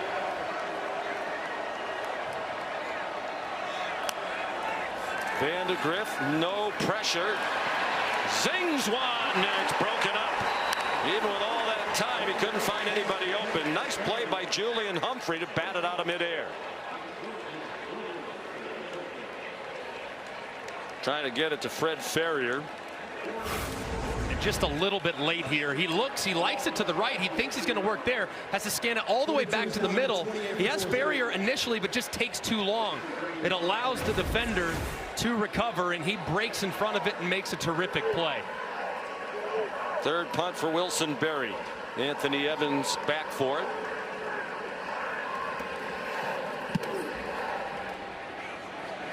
Tumbling punt, fair catch signaled and made by Evans at the 33. 37-yard punt. You're watching the Dr. Pepper Championship Drive Game of the Week. The most recent win, they're 3-17 all time against AP number 1. They beat a great Oklahoma team in the Sugar Bowl in 1951, and they won at Ole Miss in 1964. It's the 4th straight year when Kentucky has played Georgia that the Bulldogs are number 1 in the country. They've lost their last 9 games against the top-ranked team. Carson Beck pulls it down and runs out of bounds to the 35 with a 3-yard gain. Wisely done there by Carson Beck. Sensing that momentum had shifted in favor of Georgia. Kentucky fresh off a 3-and-out. Mike Bobo calls a shot. Downfield tries to go for the jugular. Carson Beck is well covered. He sees it. Hit what you can, as opposed to trying to force it into good coverage. So that's a good veteran play there by the quarterback. Has not been in this situation very often. 15-1 as the Georgia starting quarterback. He took the helm the start of last year. Out wide it goes. Out of bounds short of the first down is Dominic Lovett with a 5-yard gain. It'll be 3rd down and 2 at the 40 with a minute and a half and the clock running to go in the 3rd down in the 3rd quarter.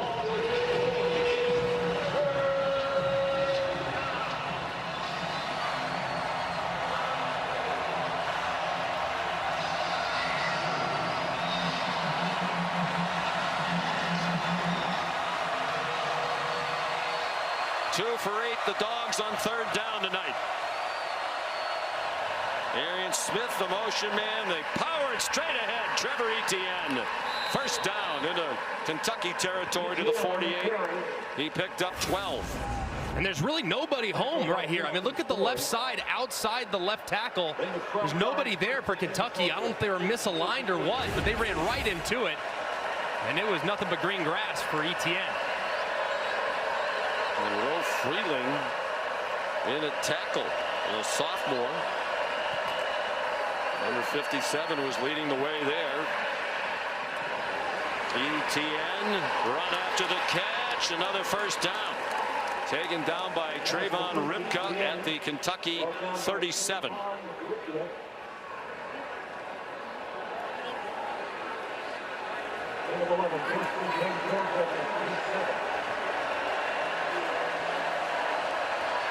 Final seconds of the third quarter.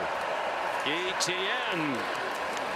They're starting to pick up yards in chunks. That's 9 more on the last play of the third quarter. Georgia's won 41 straight in the regular season. Will they extend that streak tonight? Our presentation of college football will return after this message and word from our ABC station. Coach, your offense started moving the ball there. What do you need to do to get in the end zone? We need to block them, and we need to throw and catch it better. And if we can block them, we got a chance. But right now, they're ripping us up front, and that was the first drive that had a little life to it. All right, thanks, Coach. Thank you. And they have some substitutes in along that offensive line. Carson Beck has played just 17 snaps in the fourth quarter when trailing in his career. All of those were in the only loss in which he's played in for Georgia, the SEC title game in Atlanta last year.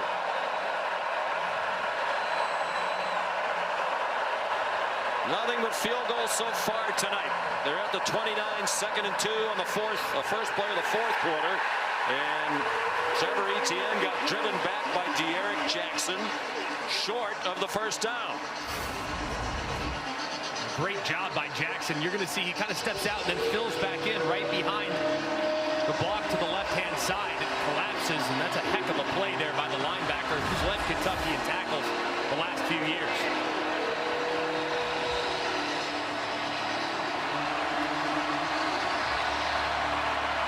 Third down and 1.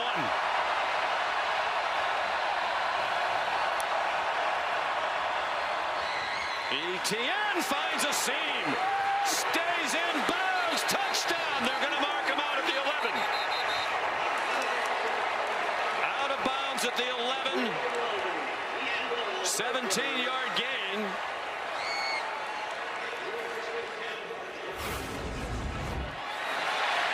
Just excellent job on the right side of the offensive line. And good blocking, too, on the outside by Dylan Bell. A whiff right there. He tries the tightrope, but you see that left foot out of bounds about the 12-yard line. A good call by the official who's staring right at it. Christian Story whiffed on the tackle, the transfer from Alabama. So still not a touchdown in this game. Back, Arian Smith down near the 5. J.Q. Hardaway, the tackle for Kentucky, with a 6-yard pickup. The offensive line of Georgia has really answered the challenge for Kirby Smart here on this drive. You would think here at the 5-yard line, second down, just continue to lean on that offensive line. There's hands on the hips for the Kentucky Wildcats. They just made a substitution, so they have some fresh bodies in there, but that run game, those holes are starting to open up a little bigger for Georgia offensively. Monroe Freeling is playing left tackle. Ordinarily, Ernest Green plays there. They're without the right guard, Tate Ratledge, but they're still driving. Etienne stopped short of the first down yardage. They can get a first down without a touchdown. He got 2.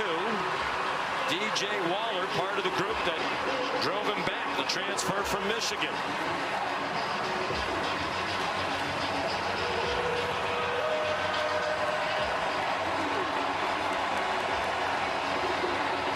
Branson Robinson comes in at running back. 10th play of the drive.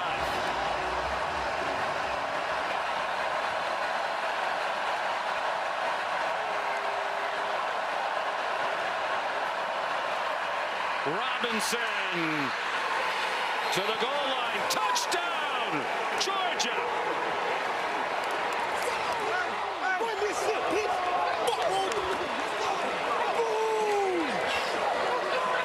The first touchdown of the game comes from Branson Robinson from 3 yards away. It looked like he was going to be stopped in the backfield. There were a couple Kentucky defenders that had won along the lines of scrimmage, but Branson Robinson so quick, moving from his left to his right and then surging forward for the game's first touchdown. Just a terrific run and a great drive by Georgia. Missed all of last year with an ACL injury. That's his second touchdown of this season. Had one last week against Tennessee Tech. The extra point good. Just the second time Branson Robinson has touched the ball tonight when he took it into the end zone. 10-play, 67-yard drive. The Dogs up by 4.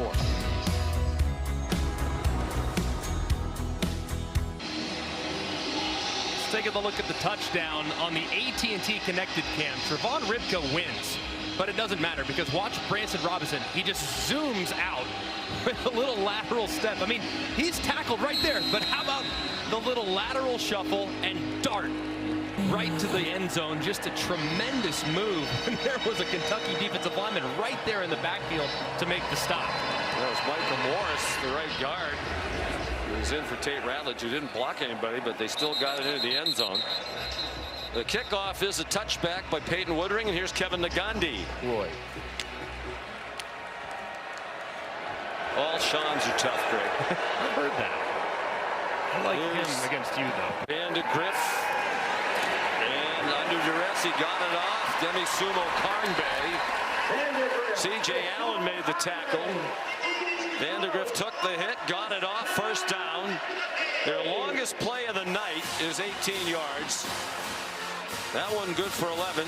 Just their 10th play of double figures in yardage. They're up to 208 total yards. They're still outgaining Georgia, 208 to 199. Sumo-Karngbaye. Jazz Chan was moved inside, got back into the play and made the tackle with help from Dalen Everett. 17th carry for Sumo-Karngbaye, ties his career high established last week against the Gamecocks. I cannot emphasize enough the importance of this drive. You start to leak oil. Georgia now is answered with 10 consecutive points, finally has some rhythm offensively, finally finds the end zone on the last possession. So you got to allow your defense a little time to settle down by putting together a nice drive here on offense.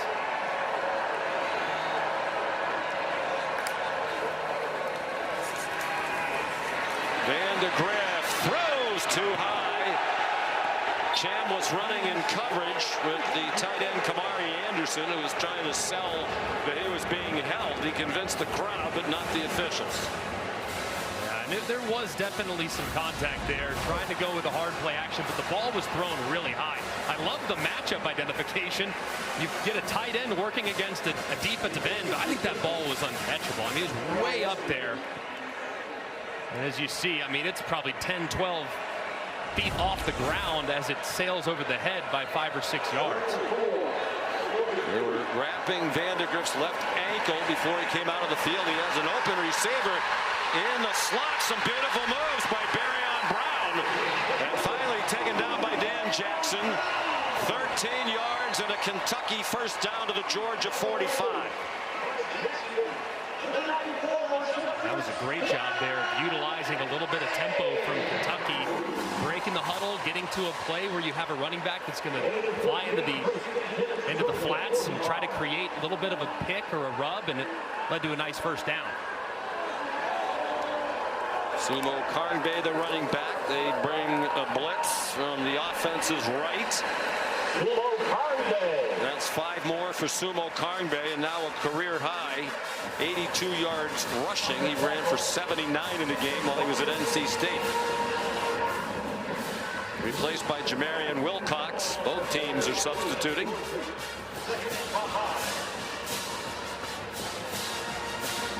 And one thing that this game makes you think about, Greg, is how good that South Carolina defensive front is. No doubt about it. As they whipped Kentucky up front last week, this O-line has held its own against Georgia tonight. Wilcox stacked up, looked to be about a foot short of the first down. You'd have to think this is 4-down territory. No question. Plus territory, short yardage. Absolutely think it 4-down territory. Mark Stoops said going for that 4th down in his own territory last week was largely a product of analytics. You got the sense he's going to go with his gut going forward. We talked with him yesterday. Ferrier with the motion. Sumo-Karngbaye breaks free from a would-be tackler behind the line of scrimmage. Xavier McLeod couldn't get him down. He's been injured and is in action tonight. A 4-yard gain and another Kentucky first down. And Nazir Stackhouse actually wins across the face of the center Cox, but Sumo-Karngbaye, man, he is so good. He's so shifty, and he, much like we just saw from Robinson a second ago, a defensive lineman wins, but a great move to the outside gives him some space. Under 9 minutes to go, Georgia blitzes, and this time C.J. Allen stops Sumo-Karngbaye for no gain. Actually, it was Jamarion Wilcox 10, not 0, Sumo-Karngbaye. You got to remind now your quarterback, Brock Vandagriff, right on fringe field goal range. You cannot take a negative yardage play, and that helmet communication that the OCs now have to the quarterback, a direct line, just a reminder, cannot take a sack in this situation. 9th play of this Kentucky drive. The throwback is deflected and falls incomplete. Jalen Walker got a hand on it.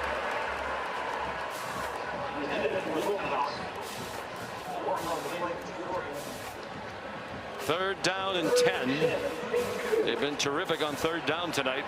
They haven't faced 3rd and 10 very often, at least. 9 out of 14 tonight on 3rd down. Brock Vandagriff's 12 out of 21 passing for just 97 yards. 2 for 2 on 3rd down on this drive. The Wildcats.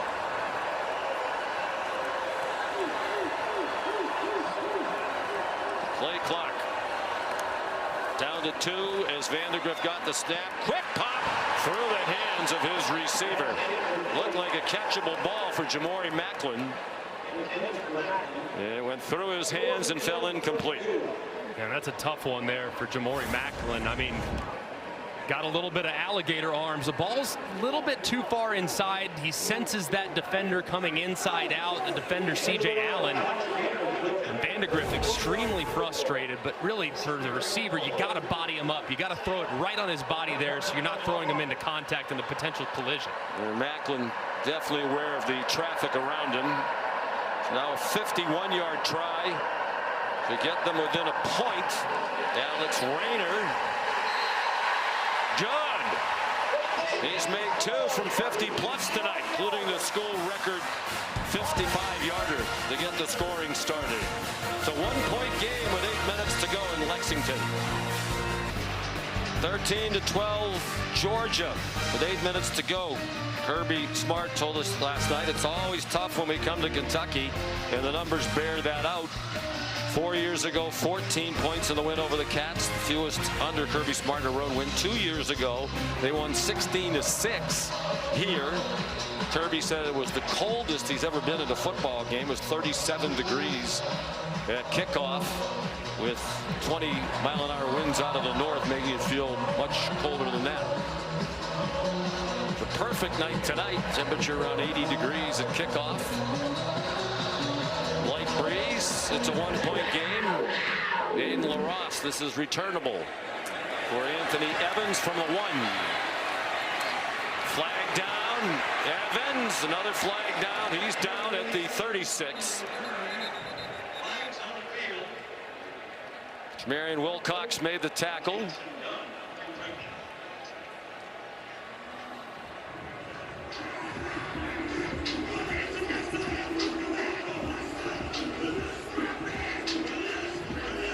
Kyle Olson is the referee.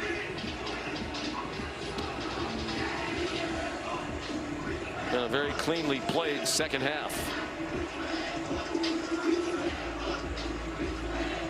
There's been only one assessed penalty in this second half. It was against Georgia.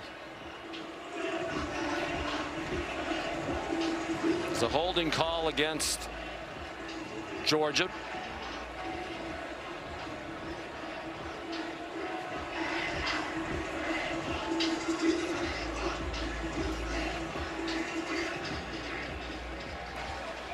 During a kick, holding, receiving team. That 10-yard penalty been enforced in the previous spot. We will re-kick.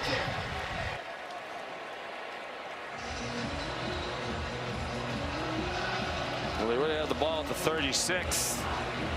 Now with the kickoff, they should be able to make it a touchback and gain field position. You see number 20, it appears, Ja'Cory Thomas, who grabs the jersey of number 81, Willie Rodriguez. That's what the official saw. So wisely choosing to re-kick here as opposed to giving Georgia field position at the 26-yard line. He's going to kick off from the 45. LaRosse with plenty of leg to make it a touchback. He's from Cape Town, South Africa. Hayden LaRosse. His dad was a great rugby star. Hayden came to this country as a freshman in high school to Chapel Hill, North Carolina. He's a punter last year at UT Martin, where he led the nation in FCS and punting average, better than 47 yards a punt. You ever been to Cape Town? I haven't. What a beautiful city. Unbelievable. I've heard good things. Gorgeous.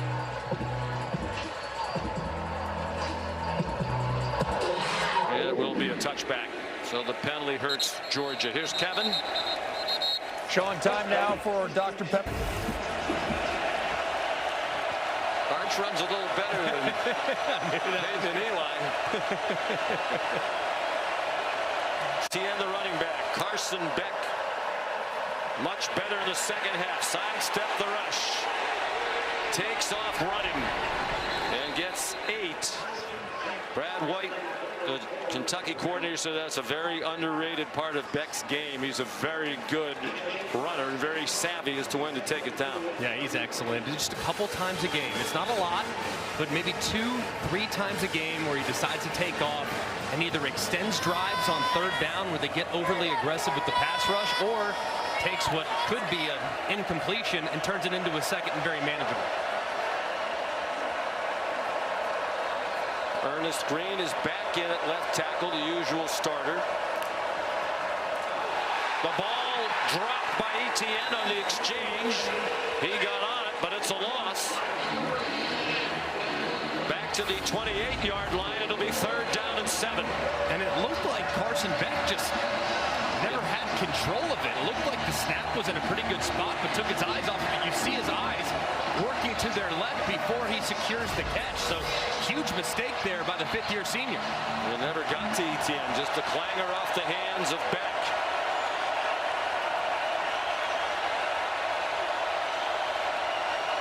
Crowd fully engaged, on their feet. Beck in trouble. He escapes. Beck throws. Incomplete behind Oscar Delp.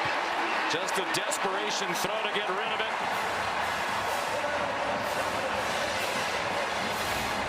And a great call here by Brad White. You have a bunch of guys moving up. You have some zigzags. You have some games. And you have 6 guys rushing and overload the protection on the right-hand side. Just an excellent job of forcing Carson Beck out of the pocket and maintaining great coverage downfield, so there was no option for him to work on scramble drill. Brett Thorson will punt for the 5th time. Maury Macklin back deep with 5 punts, matching his most ever in a game. 3rd time he's done it. He got a great bounce off a low kick. It certainly was not pretty, but effective. 57-yard punt. Kentucky will start at the 16-yard line, down by a point. You're watching the SEC on ABC.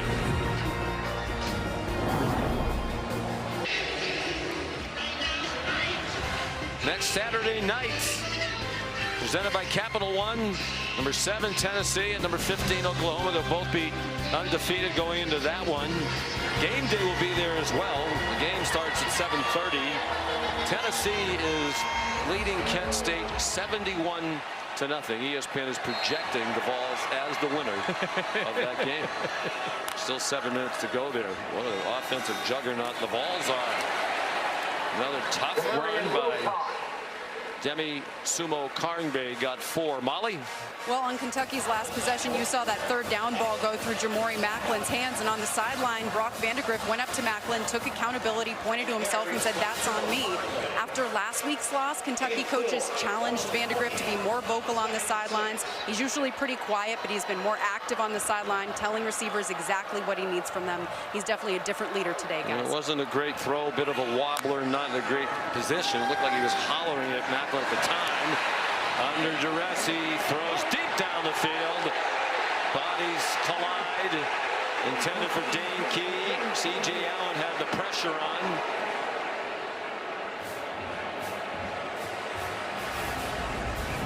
Looked like the throw as Vandagriff got hit as he was trying to release this football. Looked like as Dane Key was trying to work through it, there's definitely contact, and I'm okay with the no call there. I'm not sure he could have made up enough ground on kind of the throw that fluttered in the air. And taking the deep shot gives them a difficult third down and 6. 9 for 15 on third down. Vandagriff rolling right. Jalen Walker coming after him. There's a flag down. The pass is incomplete. Flag down in the secondary. Demie Sumo-Karngbaye, the intended receiver.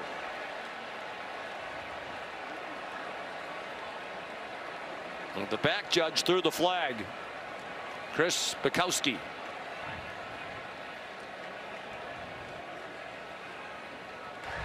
Prior to the pass, holding, defense, number 24. 10-yard penalty, automatic, first down. Malachi Starks, who was involved in that mini collision on the previous play, flagged this time.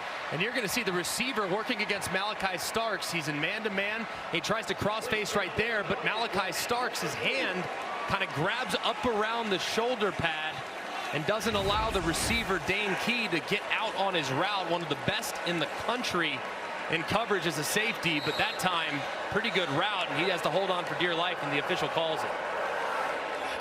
Brock Vandagriff, well aware of what a great player Starks is. So I'm going to have to use my eyes to try to move the safety out of position. Georgia blitzes. Walker again in hot pursuit. Vandagriff runs away from him and gets knocked out of bounds near the first down marker by C.J. Allen. Well, the Georgia defenders know he has that speed. They practiced against him for 3 years. Just a great job here. Protection, Jalen Walker fighting through 2 Wildcat blockers, and he forces him out of the pocket. The progressive pylon cam shows you the big collision there between C.J. Allen and his former teammate Brock Vandagriff. They did just barely get the first down. They're at the 40. Sumo-Karngbaye bouncing off Georgia. Would-be tacklers. Has not been a great tackling night for the usually reliable Georgia defense in that area. 8-yard gain. Bear in mind, Alex Raynor's already kicked 4 field goals, 2 of them from 50 yards. They don't have to go much further to get into his range. And the clock is a factor now. 4.5 minutes to go. 3 timeouts for each side. On 2nd and 2, the pistol. And Sumo-Karngbaye has the first down at midfield. Jamarion Wilcox, rather, his stand-in.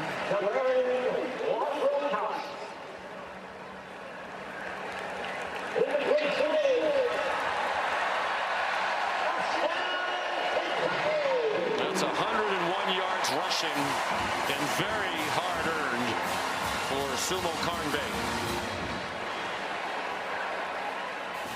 And you get the feeling here, Greg, Kentucky won't be in a hurry. They'd like to milk it down as far as they can, get to field goal range, and try to get Raynor out there for another try.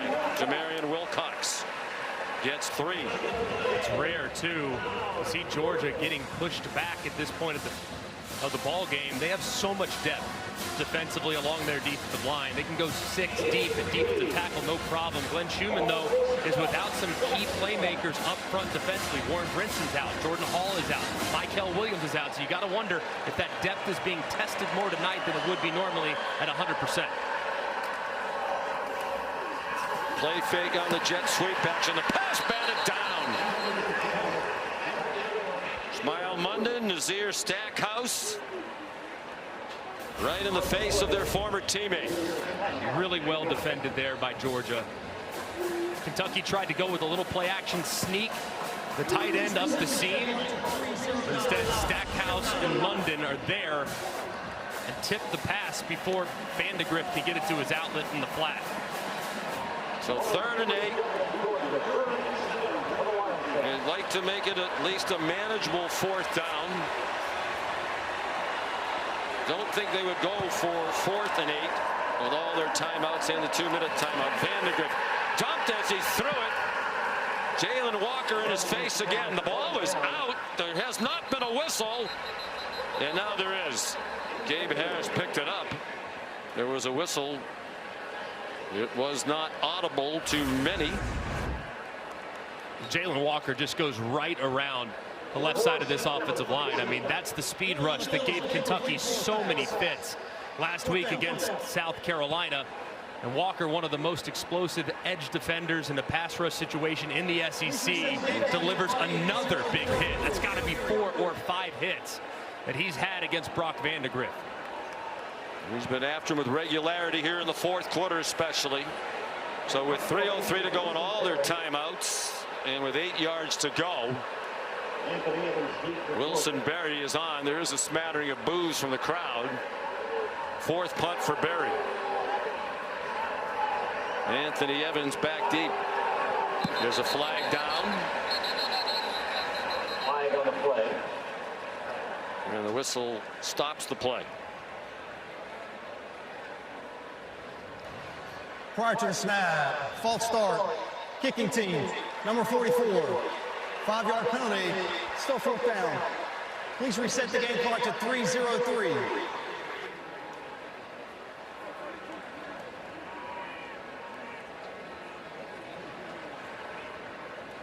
Fourth and 12 on the Kentucky 48.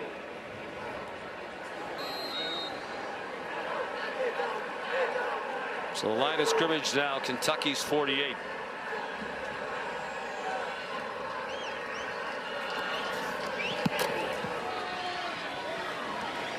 Evans, fair catch just inside the 15. Time for tonight's Sonic Drive-In recap.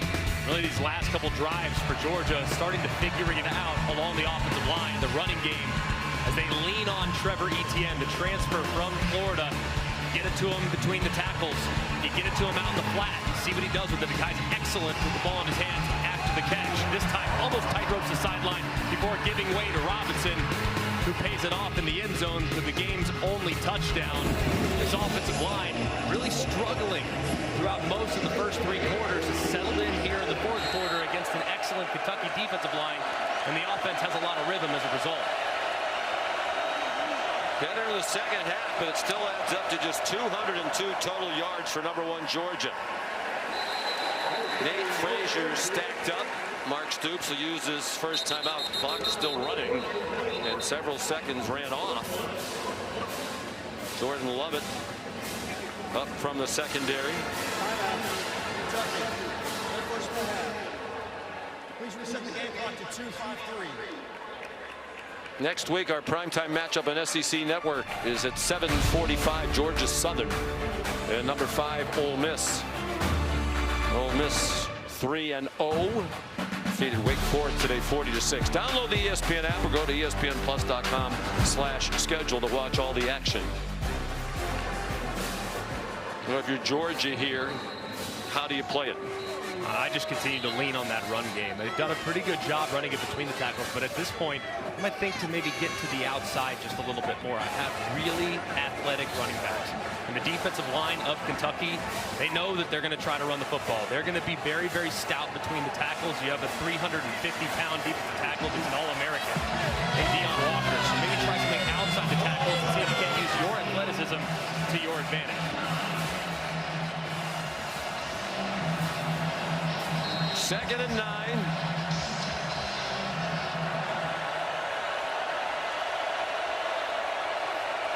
Georgia at its own 16. Trevor Etienne, the running back. They play fake it to him. Down it goes.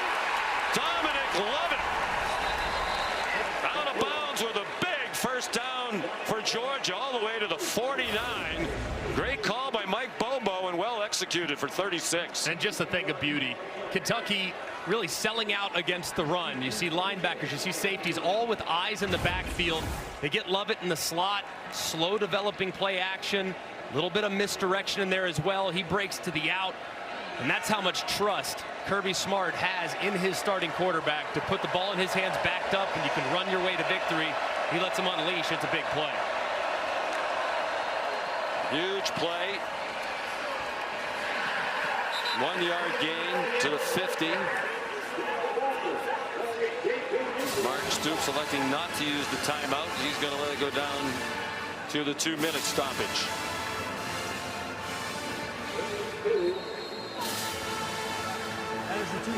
Number 1 Georgia trying to win its 42nd straight in the regular season with a 1-point lead. Kentucky 13-12 at the 2-minute timeout of the 4th quarter. And the Dogs looking at 2nd and 8 from midfield. Kentucky has 2 timeouts left. One more Georgia first down should just about put it away. Trevor Etienne, the running back. Carson Beck, 14 for 23 for 152. The big 33-yard completion a moment ago to Dom Lovett. Play fake. Here's Oscar Dell. Shot down. The ball came out. Looked like it came out when he hit the ground, and that's the ruling. But it also looked like he went down short of the first down, which will bring up 3rd down and 1. Ooh, and that ball did look like it might have been coming out before, but lucky for Georgia, Arian Smith right there to hop on it. They got it back anyway. Yeah, you're right. It's coming out. No question. That should have been a fumble. But Arian Smith recovered. And it's actually a break for Kentucky, because if it was a fumble, boy, Kirby Smart is getting after his group. This is a big review coming up, because it looked like to me on the first look, Greg, that where Arian Smith recovered the fumble, they might have the first down. Yeah, it looks like his ball kind of squeaks out, falls forward just a little bit, where Arian Smith can recover it. Yeah, he's right along that 40-yard line. View from the progressive pylon cam. Let's bring in our expert, Matt Austin. Matt, what do you think? I agree with everything you said, Sean. It does look like the ball was definitely out before the runner was down, and it did trickle beyond the line to gain, so this should be a first down Georgia. Which would be an enormous break for Kirby Smart.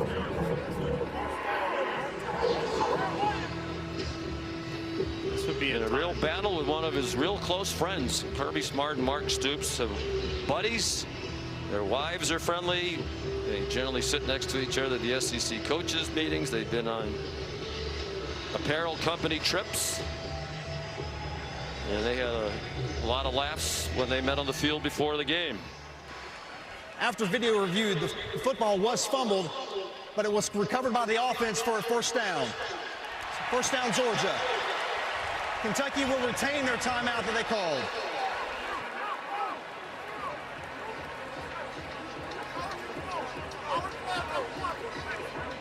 Couple of things to consider here. Not quite at that point just yet, but you can review just some clock management possibilities here. If you're Georgia, the last thing you want to do right here is score a touchdown. If you score a touchdown, that gives the ball back to Kentucky with the possibility of being down 8 points. It's a 1-possession game, so Georgia does not want to score a touchdown. So if they break free into the open field, that's a declared down situation. You slide down, and you can hopefully kneel on it and extinguish the clock. And then on the other side, Kentucky start to think about, all right, do we let them score at this point? Because that's really the only way to get the ball back and give our offense a chance. So different philosophies would suggest with this when field you go position, still 2 timeouts.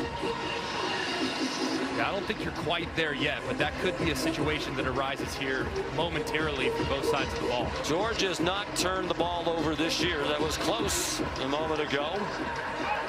So it is a 1st and 10.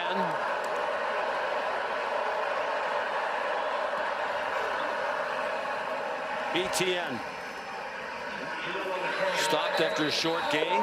Timeout Kentucky. 1:15 to go. Pickup of 3. Kentucky, their second of the half. Please reset Their the life's so game clock hard to 16. in the SEC. Mark Stoops here right now. We saw earlier today South Carolina, led for most of the game against LSU. Some self-inflicted mistakes were really costly to the Gamecocks. They blew a 17-0 lead.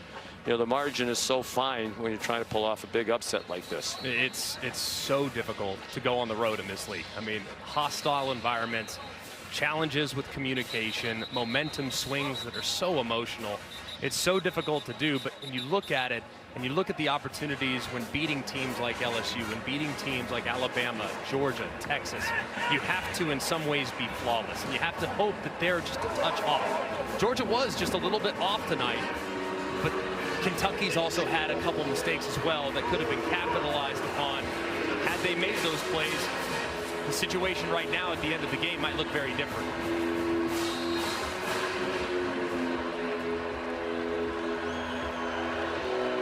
Second and 7. Beck under center. They sell out on the run, do the Cats. ETN turn the corner. First down, but there is a flag.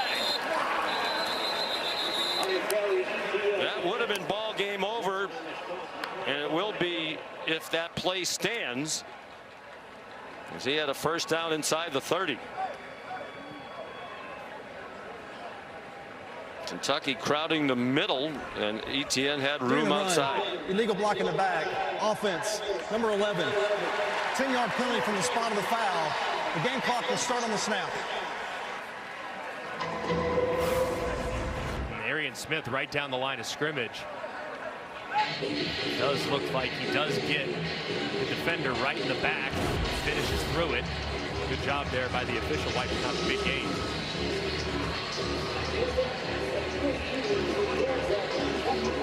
So it's second and 15. There are some people on those headsets getting worn out by Coach Smart tonight. He's got to be frustrated. I mean, as Dell puts it on the deck in a fumble, they have penalties. I mean, they could put this game on ice, but they've had some self-inflicted mistakes. Can't imagine they'd throw it and risk an incompletion. It's Beck on the keeper. Dives down at the 40-yard line. Gain of 6. 1:02 to go. Final timeout used by Kentucky, and Beck grimacing as he gets up and leaning a little to his left. Please reset the game clock to 1:04. It's a little concerning, just looking how gingerly he's walking. Just a little bit slower. Didn't see anything initially. Didn't land awkwardly, it didn't seem at least. Oh, he lands a little bit. That elbow kind of goes right into the turf. The way he was kind of leaned over to his side made you wonder if it was something lower body, upper body, but it might be just that left arm that just landed a little bit awkwardly into the turf as he went to the ground. Would you risk a pass here that might stop the clock? Or do you run it and let the clock go down under 30 seconds? I would lean conservative here. I mean, their defense has played pretty well throughout the course of this game as far as eliminating big plays. You have a chance to pin it now with 25 seconds left in the game. So I'd run it. I would not risk it at this point. I agree with you. And if you have to punt it, the way Kentucky plays offense, they have to go a long way to get in field goal range with almost no time. ETN, the running back.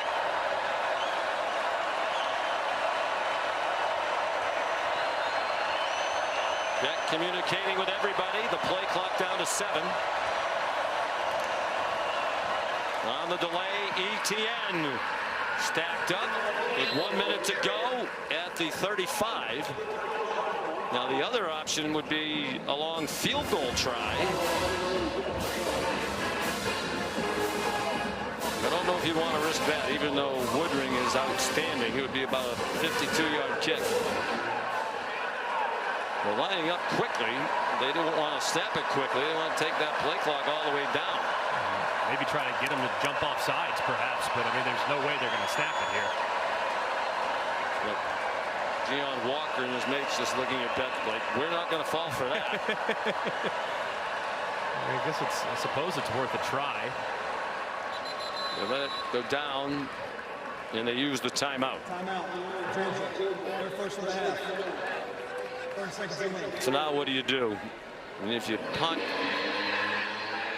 you wouldn't gain a lot, but if you go for it here, and I could imagine they would, Greg, and you turn it over, Vandagriff's one completion away from field goal range. Yeah, I don't like that. If it was a 4-point game, it's a little bit different scenario. I might try for the field goal or something similar to that, but I still like the idea. I might have just taken the delay of game there, give my punter a little more room, max protect punt. If you're Kentucky, you're coming after this punt.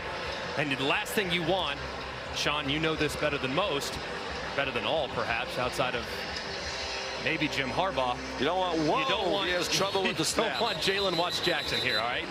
You don't want Jalen Watts-Jackson, so max protect, secure the punt, get it off in a one-step punt as quickly as humanly possible, as high as humanly possible, because even a touchback here doesn't kill you.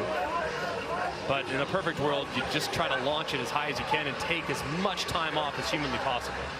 Well, Beck and the offense are coming back out. I wonder if they're going to take one more crack at trying to get Kentucky to jump offside. Vandagriff hoping for one last shot.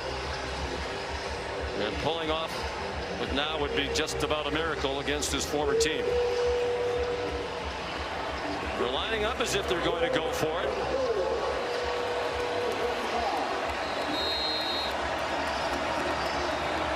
Fourth and 4 at the 35. Georgia leading by 1 with 18 seconds to go. Kentucky out of timeouts. They're trying to draw them off. And those Kentucky defenders looking at Beck as if to say, we're not going to go for that this time either. I wonder if this time they take the delay of game, though, as opposed to the timeout. It was worth a try. Delay game. Offense. 5-yard penalty.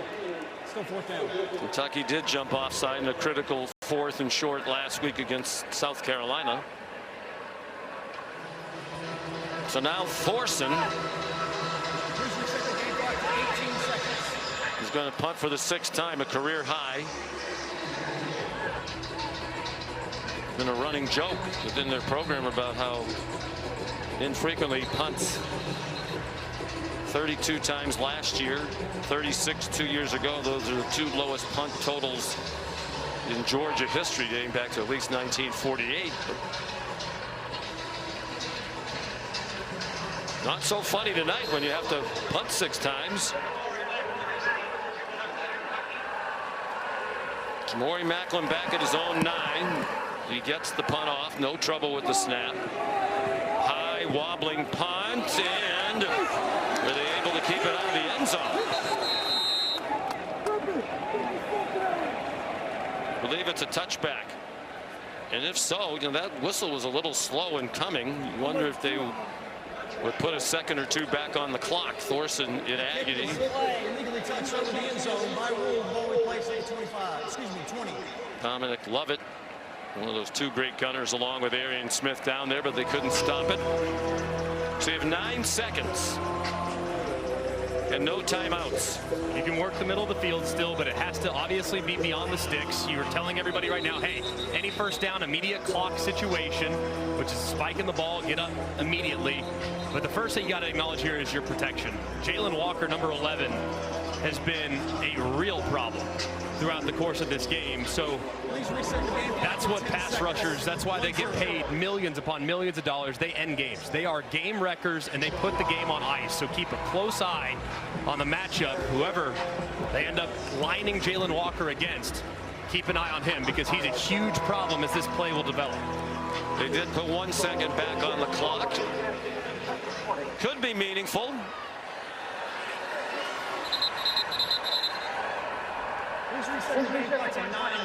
And they take the second back off.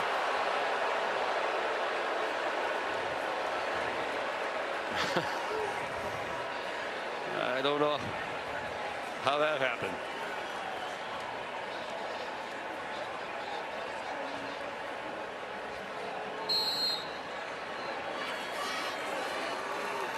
Here's Walker lined up right here over the right guard.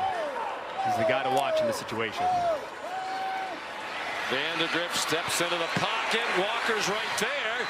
He got it off for a first down to Jordan Dingle, and the clock runs out. And that 1 second could have been huge. I think they're going to take a look at this, though. It looked like he was down with maybe 1-2 seconds left. Clock obviously stops with the first down. Please reset the game clock to 2 seconds. All right, so you better get lined up. The clock will wind on the ready for play. You better get lined up and prepare to spike immediately. You might even now, with you have. I think they're just going to snap it as soon as they get ready for play. Yeah, they're good now. So they get one last play. And another stoppage. The previous play is under video review to check the game clock.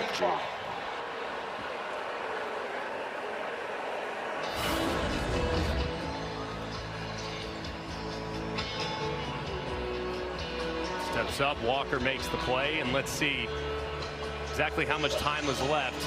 And Dingle goes to the ground. There was 3 seconds on the clock, actually, when he hits the ground. Still, I mean, even as an offense, you're saying, hey, we're going on the whistle. You say the snap count on 1, on 2. In this case, you're on the whistle. You snap it as soon as you hear the whistle. You got 1 play left. So this does give you the benefit to get lined up and run your Hail Mary play, or what most teams call Big Ben, which is the big clock. That's what you're thinking about this time. Run your Big Ben play, and maybe you start the pitch circus, because that's what could happen here with 3 seconds left. After video review, there were 3 seconds left on the game clock. The game clock will start on the ready.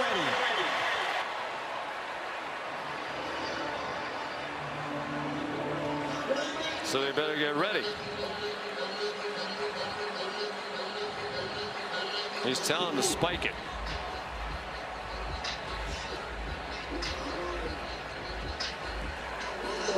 And they can take their time and run the one last play, barring a penalty on the defense. No time came off the clock.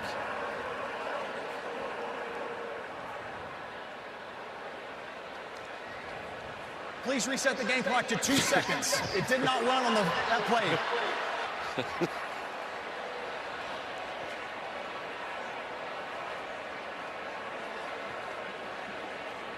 So one last play, barring a penalty on the defense.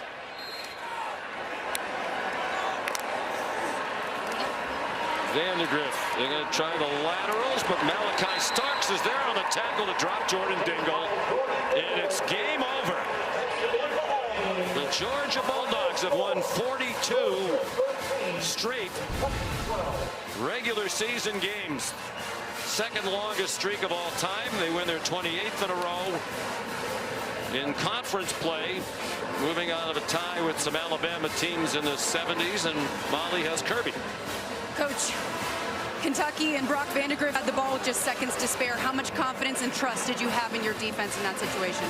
A lot of confidence in our defense. Our defense played lights out tonight. They got a good team. When you play on the road in the SEC, people don't respect that. And I'm not sure our guys listen to the message all week, because this is a good football team. You don't judge SEC teams on 1 week. So that's a good football team. We did what we had to do, but we did not play real well tonight. You told us that the first SEC road test will show us who we are. What did you learn about your team in this game? We're resilient. 3 years ago, we go to Missouri, and we almost lose that game at night on the road. Played at Auburn last year. First game of the year on the road, almost lost that game. So you got to find ways to win these, and that's what we did. We found a way to win. But the best news is we can wake these guys up and go get better, because the number one thing we got to do is get better. You guys had a hard time moving the ball on offense, didn't score until the fourth quarter. What kind of mental toughness did you see from Carson Beck in your offense?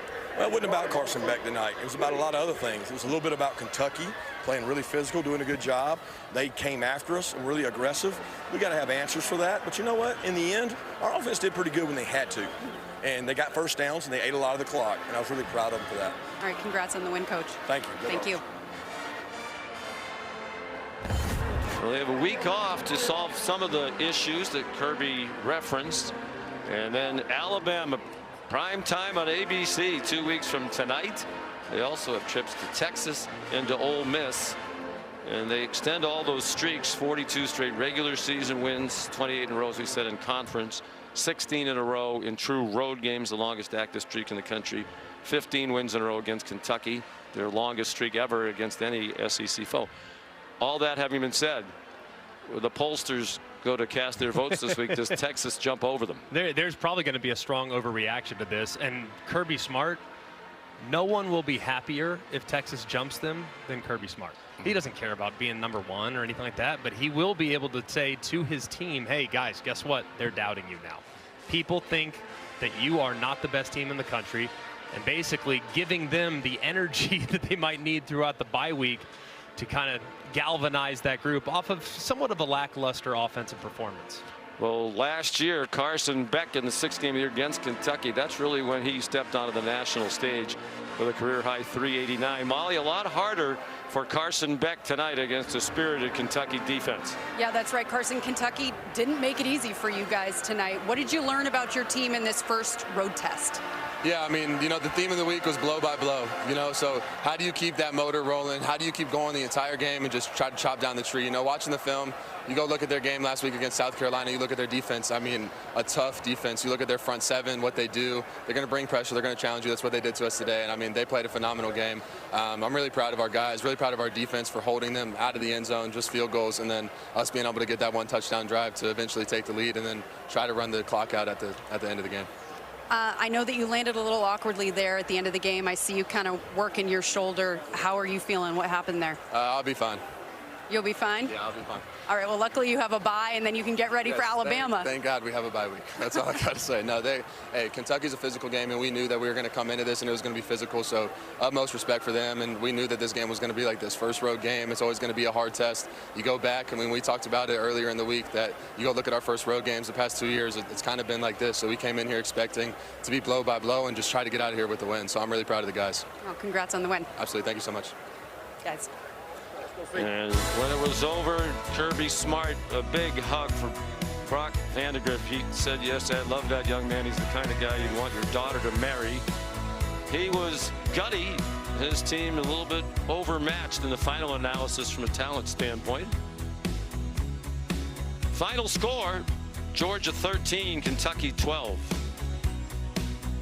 For Greg McElroy, Molly McGrath, our great crew, led by Phil Dean and the birthday boy, Scott Johnson. We won't say how many, but Medicare is a factor. Good night from Lexington.